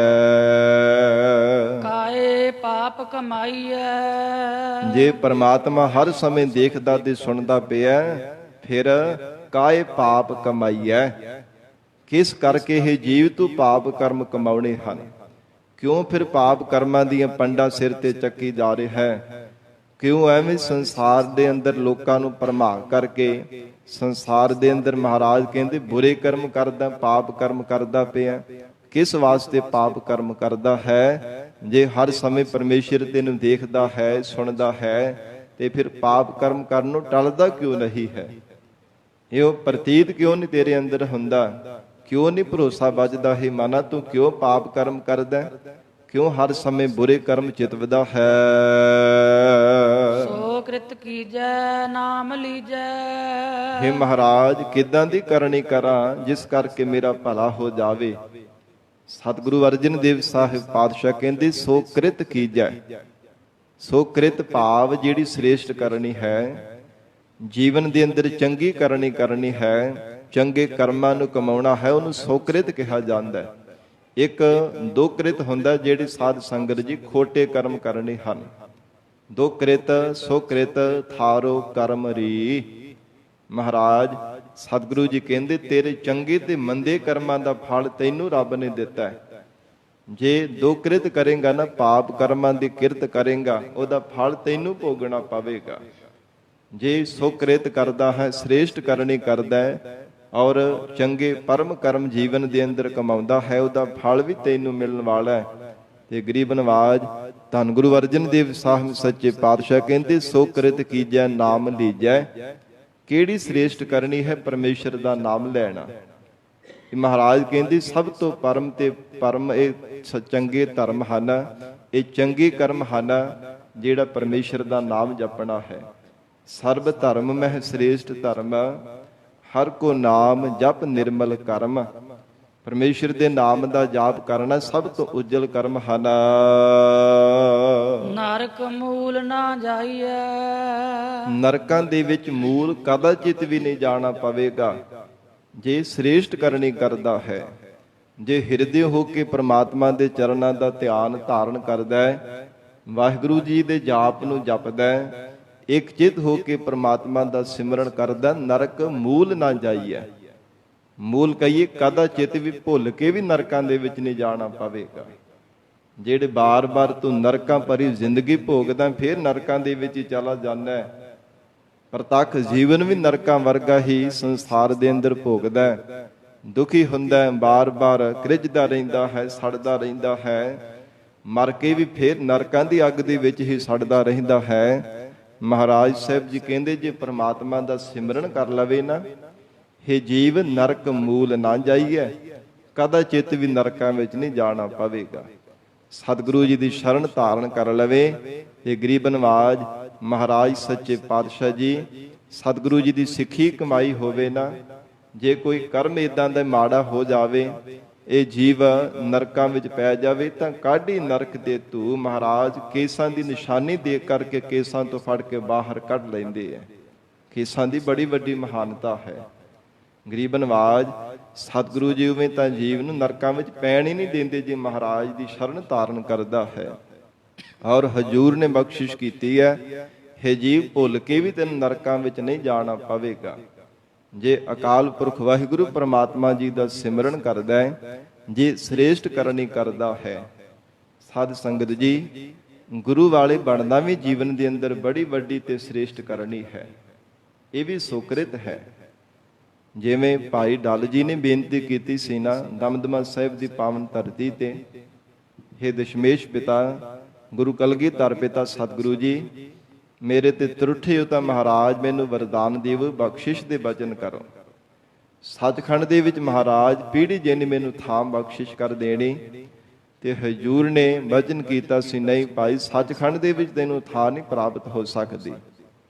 ਮਹਾਰਾਜ ਕੀ ਕਾਰਨ? ਕਹਿੰਦੀ ਤੂੰ ਅਜੇ ਤੱਕ ਗੁਰੂ ਵਾਲਾ ਨਹੀਂ ਬਣਿਆ, ਪਹਿਲਾਂ ਗੁਰੂ ਵਾਲਾ ਬਣ। ਸਾਧ ਸੰਗਤ ਜੀ ਸਤਿਗੁਰੂ ਜੀ ਦਾ ਬਚਨ ਮੰਨ ਕੇ ਪਰਿਵਾਰ ਸਹਿਤ 5 ਪਿਆਰਿਆਂ ਤੋਂ ਖੰਡੇ ਬਾਟੇ ਦਾ ਅੰਮ੍ਰਿਤ ਛਕਿਆ ਤੇ ਸਤਿਗੁਰੂ ਜੀ ਦੀਆਂ ਖੁਸ਼ੀਆਂ ਪ੍ਰਾਪਤ ਕੀਤੀਆਂ ਸਨ। ਇਹ ਸ੍ਰੇਸ਼ਟ ਕਰਨੀ ਹੈ। ਫਿਰ ਜੀਵ ਨੂੰ ਨਰਕਾਂ ਦੇ ਵਿੱਚ ਨਹੀਂ ਜਾਣਾ ਪੈਂਦਾ। ਮਹਾਰਾਜ ਆਪ ਕਿਰਪਾ ਦਾ ਹੱਥ ਰੱਖ ਕਰਕੇ ਜੀਵ ਦੀ ਰੱਖਿਆ ਕਰਦੇ ਆ, ਜੀਵ ਨੂੰ ਬਚਾ ਲੈਂਦੇ ਹਨ। ਇਸ ਲਈ ਮਹਾਰਾਜ ਕਹਿੰਦੇ ਪਰਮੇਸ਼ਰ ਦੇ ਨਾਮ ਜਪਣ ਦੀ ਚੰਗੀ ਕਰਨੀ ਕਰਿਆ ਕਰ। 8 ਪਹਿਰ ਹਰ ਨਾਮ ਸਿਮਰਹੁ। 8 ਪਹਿਰ ਪਰਮੇਸ਼ਰ ਦੇ ਨਾਮ ਦਾ ਸਿਮਰਨ ਕਰਿਆ ਕਰ। ਚੱਲੇ ਤੇਰਾ ਸਾਥੇ। ਇਹੋ ਹੀ ਅਸਲ ਤੇਰਾ ਸਾਥੀ ਹੈ ਤੇ ਤੇਰੇ ਨਾਲ ਜਿਹਨੇ ਨਿਭਣਾ ਹੈ, ਤੇਰੇ ਨਾਲ ਜਿਸ ਨੇ ਸਾਥ ਨਿਭਾਉਣਾ ਹੈ। ਅਸਲ ਤੇ ਸੱਚਾ ਸਾਥੀ ਉਹੋ ਹੀ ਮੰਨਿਆ ਜਾਂਦਾ ਜਿਹੜਾ ਔਖੀ ਵੇਲੇ ਸਾਥ ਦੇਵੇ, ਔਕੜ ਦੇ ਵੇਲੇ ਸਹਾਇਕ ਬਣੇ, ਸਾਥ ਦੇਵੇ, ਉਹਨੂੰ ਹੀ ਅਸਲ ਦੇ ਵੀ ਸੱਚਾ ਸਾਥੀ ਮੰਨੀਦਾ ਹੈ ਨਾ। ਜਿਹੜਾ ਕੇਵਲ ਸੁੱਖ ਦੇਖ ਕਰਕੇ ਨੇੜੇ ਬੈਠੇ, ਕੇਵਲ ਸਵਾਰਥ ਦਾ ਹੀ ਸਾਥੀ ਹੋਵੇ, ਪਰ ਔਕੜ ਦਾ ਸਮਾਂ ਦੇਖ ਕਰਕੇ ਸਾਥ ਛੱਡ ਕੇ ਭੱਜ ਜਾਵੇ, ਉਹਨੂੰ ਸੱਚਾ ਸਾਥੀ ਨਹੀਂ ਕਿਹਾ ਜਾਂਦਾ। ਉਹਨੂੰ ਕਿਹਾ ਜਾਂਦਾ ਹੈ ਮਤਲਬੀ ਹੈ, ਇਹ ਬੰਦਾ ਸਵਾਰਥੀ ਹੈ।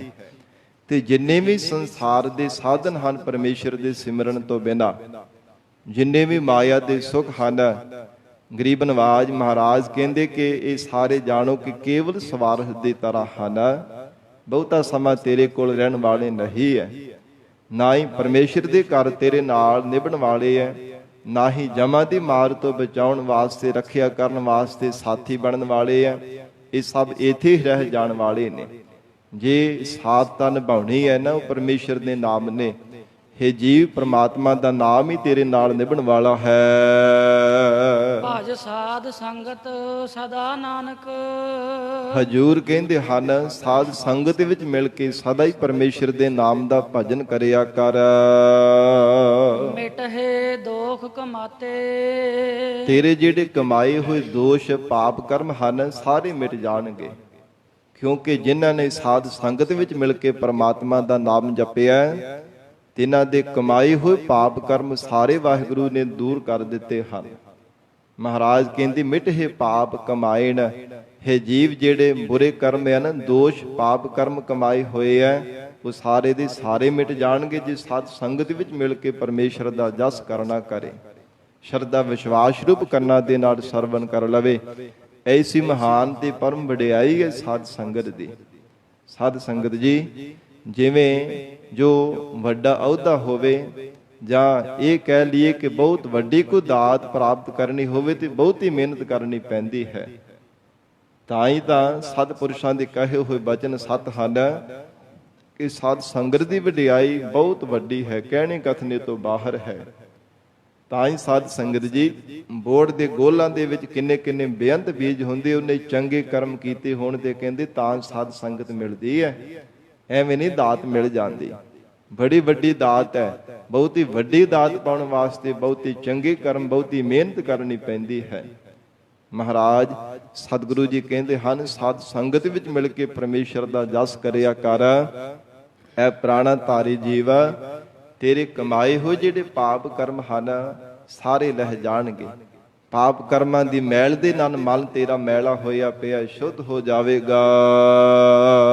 ਬਲਵੰਚ ਕਰ ਉਦਰ ਪਰਹਿ।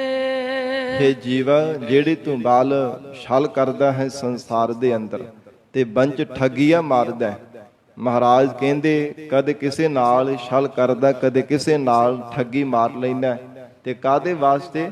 ਉਦਰ ਭਰਹਿ। ਉਦਰ ਨਾਮ ਪੇਟ ਦਾ ਹੈ, ਪੇਟ ਭਰਨ ਦੇ ਵਾਸਤੇ, ਢਿੱਡ ਭਰਨ ਦੇ ਵਾਸਤੇ, ਕੇਵਲ ਪੇਟ ਪ੍ਰਸਤੀ ਵਾਸਤੇ ਕਦੇ ਕਿਸੇ ਨਾਲ ਛਲ ਕਰਦਾ, ਕਦੇ ਕਿਸੇ ਨਾਲ ਠੱਗੀਆਂ ਮਾਰਦਾ ਹੈ। ਮੂਰਖ ਗਵਾਰਾ। ਹੇ ਮੂਰਖ ਬੇਸਮਝ ਜੀਵਾ, ਗਵਾਰਾ ਝੱਲੇ। ਹੇ ਪਾਗਲ ਜੀਵਾ, ਕੇਵਲ ਪੇਟ ਭਰਨ ਵਾਸਤੇ ਤੂੰ ਠੱਗੀਆਂ ਮਾਰਦਾ ਰਹਿੰਦਾ, ਕੇਵਲ ਪੇਟ ਭਰਨ ਵਾਸਤੇ ਹੀ ਤੂੰ ਛਲ ਕਰਦਾ ਰਹਿੰਦਾ ਹੈ। ਸਭ ਕਿਛ ਦੇ ਰਹਿਆ।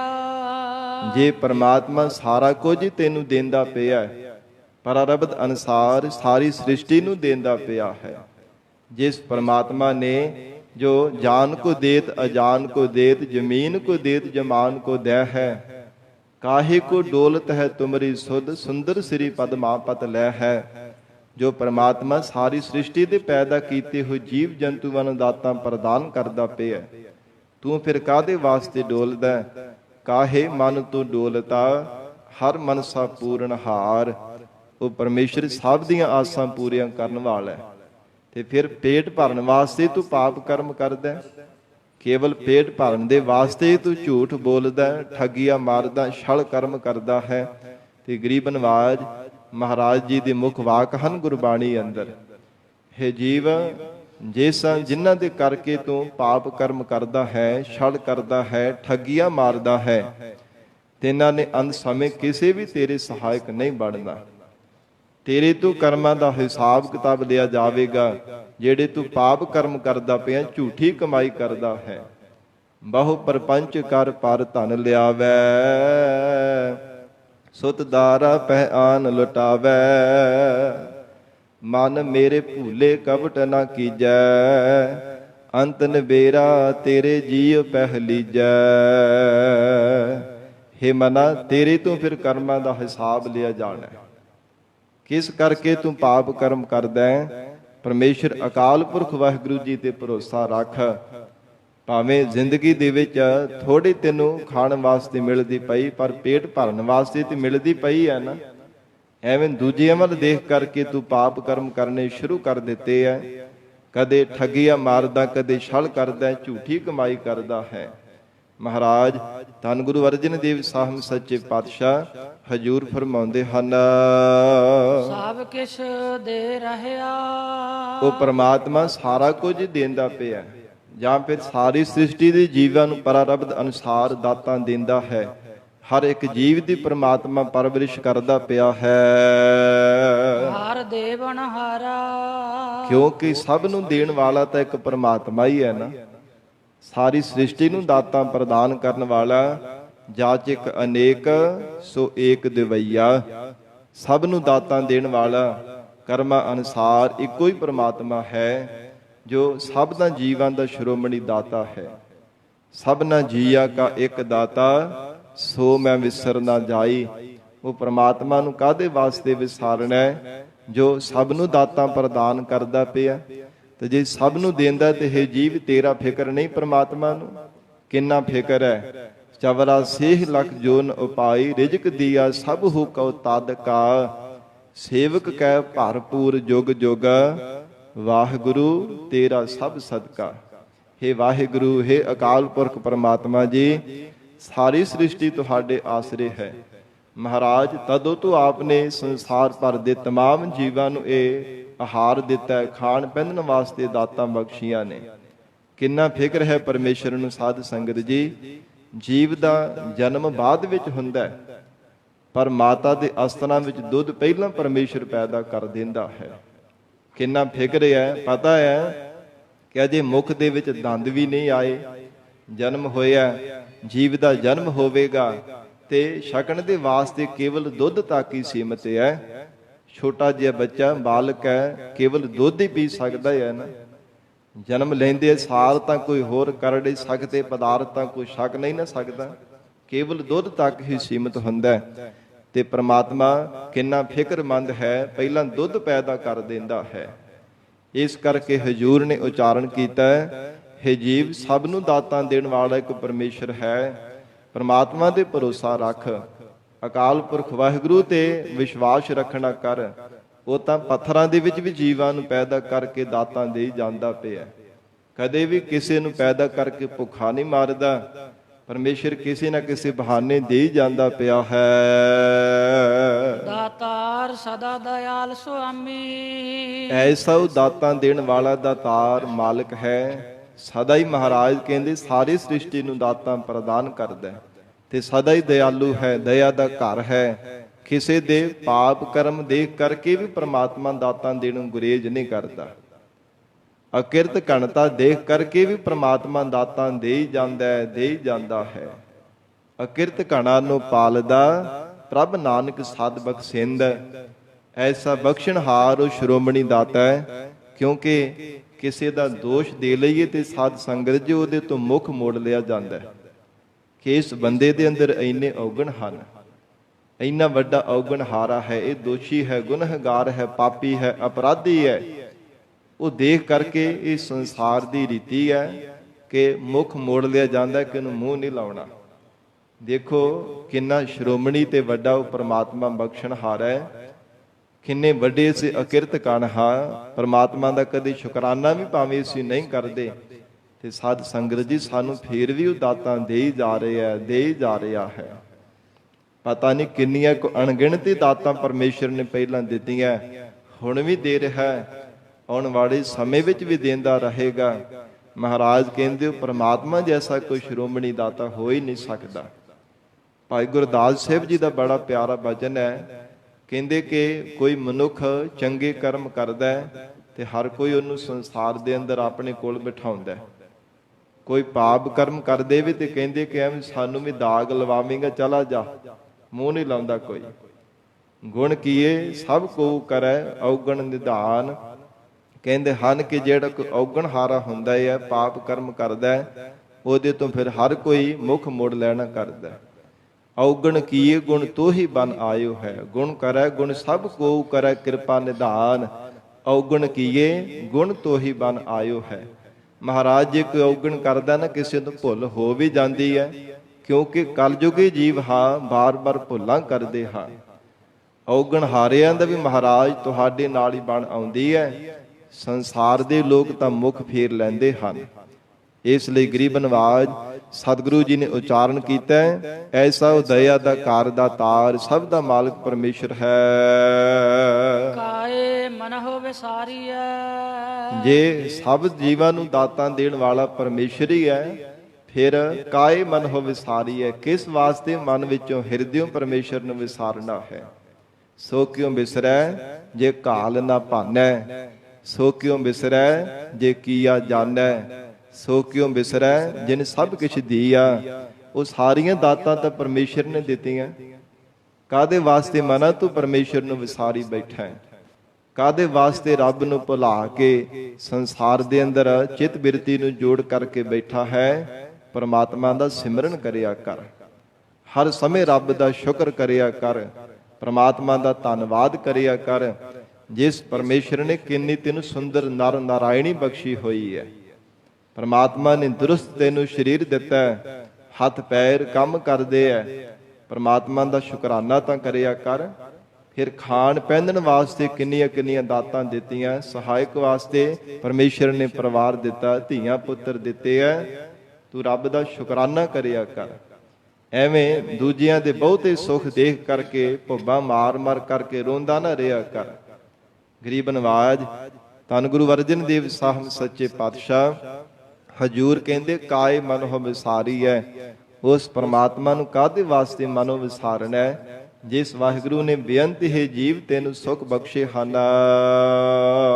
ਮਿਲ ਸਾਧ ਸੰਗੇ ਭਜਨ ਸੰਗੇ, ਮਹਾਰਾਜ ਸੱਚੇ ਪਾਤਸ਼ਾਹ ਕਹਿੰਦੇ, ਮਿਲ ਸਾਧ ਸੰਗੇ ਭਜਨ ਸੰਗੇ, ਨਿਸ਼ੰਕ ਹੋ ਕਰਕੇ ਪਰਮਾਤਮਾ ਦਾ ਜਾਪ ਕਰਿਆ ਕਰ, ਪਰਮੇਸ਼ਰ ਦਾ ਭਜਨ ਕਰਿਆ ਕਰ ਸਾਧ ਸੰਗਤ ਵਿੱਚ ਮਿਲ ਕੇ।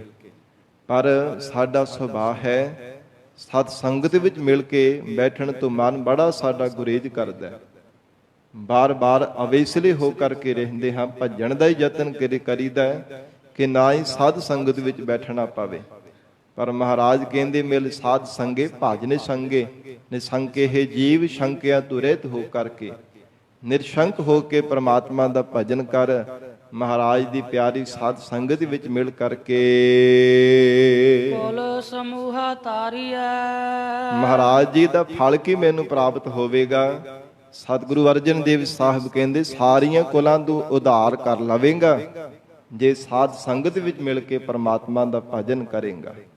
ਕੁਲ ਸਮੂਹਾ ਤਾਰੀਐ, ਸਮੂਹ ਜਿੰਨੀਆਂ ਵੀ ਤੇਰੀਆਂ ਪੁਸ਼ਤਾਂ ਤੁਰੀਆਂ ਆ ਰਹੀਆਂ ਨੇ, ਜਿਸ ਕੁਲ ਦੇ ਵਿੱਚ ਤੇਰਾ ਜਨਮ ਹੋਇਆ, ਸਾਰੀਆਂ ਕੁਲਾਂ ਦਾ ਉਧਾਰ ਹੋ ਜਾਵੇਗਾ। ਭਾਵੇਂ ਨਰਕਾਂ ਦੇ ਵਿੱਚ ਵੀ ਜੀਵ ਪਏ ਹੋਣਗੇ ਨਾ ਤੇਰੇ ਵੱਡੇ ਵਡੇਰੇ, ਮਹਾਰਾਜ ਕਹਿੰਦੇ ਉਹਨਾਂ ਦਾ ਵੀ ਉਧਾਰ ਹੋ ਜਾਊ ਜੇ ਪ੍ਰਮਾਤਮਾ ਦਾ ਜਸ ਕਰੇਗਾ।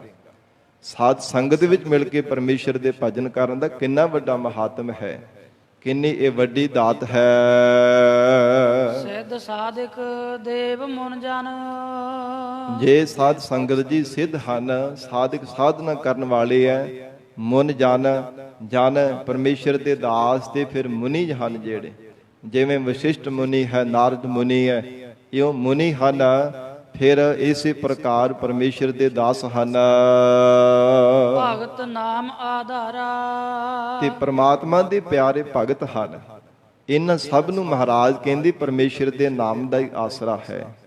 ਭਾਵੇਂ ਮੁਨੀ ਜਨ ਹੈ, ਭਾਵੇਂ ਪਰਮੇਸ਼ਰ ਦਾ ਦਾਸ ਹੈ, ਭਾਵੇਂ ਭਗਤ ਹੈ, ਭਾਵੇਂ ਕੋਈ ਸੰਤ ਮਹਾਂਪੁਰਖ ਹੈ, ਸਾਧ ਸੰਗਤ ਜੀ ਸਭ ਨੂੰ ਪਰਮੇਸ਼ਰ ਦੇ ਨਾਮ ਦਾ ਹੀ ਆਸਰਾ ਹੈ। ਜੀਵਨ ਦੇ ਅੰਦਰ ਪਰਮੇਸ਼ਰ ਦੇ ਨਾਮ ਦਾ ਹੀ ਆਸਰਾ ਬਣਾਇਆ ਹੋਇਆ ਹੈ। ਕਿ ਵਾਹਿਗੁਰੂ ਤੁਹਾਡੇ ਨਾਮ ਤੋਂ ਬਿਨਾਂ ਸਾਡਾ ਕੋਈ ਸੱਚਾ ਆਸਰਾ ਨਹੀਂ ਹੈ। ਬਿਨਵੰਤ ਨਾਨਕ ਸਦਾ ਭਜੀਐ। ਗਰੀਬ ਨਵਾਜ ਧੰਨ ਗੁਰੂ ਅਰਜਨ ਦੇਵ ਸਾਹਿਬ ਮਹਾਰਾਜ ਕਹਿੰਦੇ, ਹੇ ਜੀਵ ਸਦਾ ਹੀ ਪਰਮੇਸ਼ਰ ਦਾ ਭਜਨ ਕਰਿਆ ਕਰ। ਪ੍ਰਭ ਏਕ ਕਰਨੈ ਹਾਰਾ। ਜੋ ਇੱਕ ਪਰਮੇਸ਼ਰ ਹੈ ਸਾਰੀ ਸ੍ਰਿਸ਼ਟੀ ਦਾ ਕਰਨਹਾਰਾ ਹੈ, ਸਭ ਜੀਵਾਂ ਦੀ ਘਾਟ ਨੂੰ ਘੜਨੇ ਵਾਲਾ ਹੈ। ਉਸ ਪਰਮਾਤਮਾ ਇੱਕ ਪਰਮੇਸ਼ਰ ਦਾ ਸਿਮਰਨ ਕਰਿਆ ਕਰ। ਖੋਟ ਨਾ ਕੀਚਈ। ਮਹਾਰਾਜ ਸਤਿਗੁਰੂ ਅਰਜਨ ਦੇਵ ਸਾਹਿਬ ਪਾਤਸ਼ਾਹ ਕਹਿੰਦੇ ਹਨ, ਜੀਵਨ ਦੇ ਅੰਦਰ ਕਦੇ ਵੀ ਤੂੰ ਖੋਟ ਨਾ ਕਮਾਈ। ਹੇ ਮਨਾ, ਕਦੇ ਵੀ ਖੋਟਾ ਕਰਮ ਕਰਨਾ ਤਾਂ ਕਿ ਤੇਰੇ ਮਨ ਵਿੱਚ ਸੋਚੀ ਤੱਕ ਵੀ ਨਾ। ਖੋਟ ਨਾ ਕਰਈ, ਕਦਾ ਚਿਤ ਵੀ ਭੁੱਲ ਕੇ ਵੀ ਖੋਟਾ ਕਰਮ ਨਹੀਂ ਕਰਨਾ ਚਾਹੀਦਾ। ਪ੍ਰਭ ਪਰਖਣ ਹਾਰਾ। ਕਿਉਂਕਿ ਪਰਮਾਤਮਾ ਵਰਗਾ ਕੋਈ ਪਾਰਖੂ ਨਹੀਂ ਹੈ ਸੰਸਾਰ ਅੰਦਰ। ਉਹ ਵਾਹਿਗੁਰੂ ਪਰਖਣਹਾਰਾ ਹੈ, ਵੱਡਾ ਪਾਰਖੂ ਹੈ। ਜਿਵੇਂ ਜ਼ੌਰੀ ਹੁੰਦਾ ਹੈ ਨਾ ਸਾਧ ਸੰਗਤ ਜੀ, ਹੀਰੇ ਜਵਾਹਰਾਤਾਂ ਦੀ ਪਰਖ ਕਰਨ ਵਾਲਾ, ਔਰ ਪਾਰਖੂ ਹੁੰਦਾ ਹੈ ਜੋ ਰਸਾਇਣਕ, ਜਿਵੇਂ ਪਾਰਸ ਦੀ ਵੱਟੀ ਹੈ ਜਾਂ ਫਿਰ ਸਾਧ ਸੰਗਤ ਜੀ ਸੁੱਧ ਸੋਨਾ ਹੈ। ਇਹਨਾਂ ਦੇ ਜਿਹੜੇ ਪਾਰਖੂ ਹੁੰਦੇ ਆ ਨਾ, ਉਹਨਾਂ ਨੂੰ ਪਤਾ ਹੁੰਦਾ ਕਿ ਸੁੱਧ ਹੈ ਕਿ ਅਸ਼ੁੱਧ ਹੈ। ਇਹ ਸੁੱਧ ਹੈ ਕਿ ਇਹਦੇ ਵਿੱਚ ਮੈਲ ਹੈ। ਜਾਂ ਫਿਰ ਹੀਰੇ ਦੀ ਪਰਖ ਕਰਨ ਵਾਲੇ ਵੀ ਜਿਹੜੇ ਜ਼ੌਹਰੀ ਹੁੰਦੇ ਆ, ਪਾਰਖੂ ਹੁੰਦੇ ਆ, ਉਹਨਾਂ ਨੂੰ ਪਤਾ ਚੱਲਦਾ। ਆਮ ਬੰਦਾ ਨਹੀਂ ਕੋਈ ਉਹਨਾਂ ਦੀ ਪਰਖ ਕਰ ਸਕਦਾ। ਆਮ ਮਨੁੱਖ ਦੇ ਕੋਲ ਹੀਰਾ ਰੱਖਦੇ ਹੀ ਇਹ ਬੇਸਮਝ ਕਹੂਗਾ ਕਿ ਨਹੀਂ ਇਹ ਕੱਚ ਹੈ, ਇਹ ਤਾਂ ਕੱਚ ਹੈ, ਸ਼ੀਸ਼ਾ ਹੈ, ਇਹ ਹੀਰਾ ਥੋੜਾ। ਤੇ ਜੇ ਪਾਰਸ ਦੀ ਵੱਟੀ ਕਿਸੇ ਬੇਸਮਝ ਪਾਗਲ ਬੰਦੇ ਦੇ ਕੋਲ ਰੱਖਦੀ, ਉਹ ਪੱਥਰ ਜਾਣ ਕਰਕੇ ਸੁੱਟ ਦੇਵੇਗਾ। ਪਰ ਜਿਹੜਾ ਪਾਰਖੂ ਉਹਨੂੰ ਪਤਾ ਹੈ। ਮਹਾਰਾਜ ਕਹਿੰਦੇ ਇਸੇ ਪ੍ਰਕਾਰ हे ਜੀਵ, ਪਰਮਾਤਮਾ ਐਸਾ ਵੱਡਾ ਤੇ ਸਭ ਤੋਂ ਸ਼੍ਰੋਮਣੀ ਪਾਰਖੂ ਹੈ। ਭਾਵੇਂ ਸੰਸਾਰ ਦੇ ਲੋਕ ਝੱਲੇ ਐ, ਬੇਸਮਝ, ਨਹੀਂ ਪਤਾ ਕਿ ਤੂੰ ਚੰਗੇ ਕਰਮ ਕਰਦਾ ਕਿ ਮੰਦੇ ਕਰਦਾ, ਤੇਰੇ ਬਾਬਤ ਨਹੀਂ ਪਤਾ। ਪਰਦਾ ਪਾਇਆ ਹੋਇਆ ਪਰਮਾਤਮਾ ਨੇ ਤੇਰੇ ਕਰਮਾਂ ਤੇ, ਤੇਰੀ ਪਰਾਰਬਰ ਤੇ ਕਿੱਦਾਂ ਦੇ ਕਰਮ ਤੂੰ ਕਰਦਾ ਪਿਆ। ਛਲ ਕਰ ਕਰਕੇ, ਧੋਖਾ ਦੇ ਦੇ ਕਰਕੇ ਤੂੰ ਬੁਰੇ ਕਰਮ ਕਰਦਾ ਹੈ। ਪਰ ਪਰਮੇਸ਼ਰ ਪਾਰਖੂ ਹੈ, ਉਹ ਤੇਰੇ ਅੰਦਰ ਦੀਆਂ ਜਾਣਦਾ। ਤੂੰ ਮਨ ਦੇ ਵਿੱਚ ਚੰਗੀਆਂ ਚਿਤਵਨੀਆਂ ਕਰਦਾ ਚਾਹੇ ਮੰਦੀਆਂ ਕਰਦਾ, ਮਨ ਵਿੱਚ ਬੁਰਾ ਸੋਚਦਾ ਚਾਹੇ ਚੰਗਾ ਸੋਚਦਾ, ਤੂੰ ਪਾਪ ਕਰਮ ਕਰਦਾ ਕਿ ਚਾਹੇ ਚੰਗੇ ਕਰਮ ਕਰਦਾ, ਉਹ ਪਰਮਾਤਮਾ ਪਾਰਖੂ ਤੈਨੂੰ ਜਾਣਦਾ ਹੈ।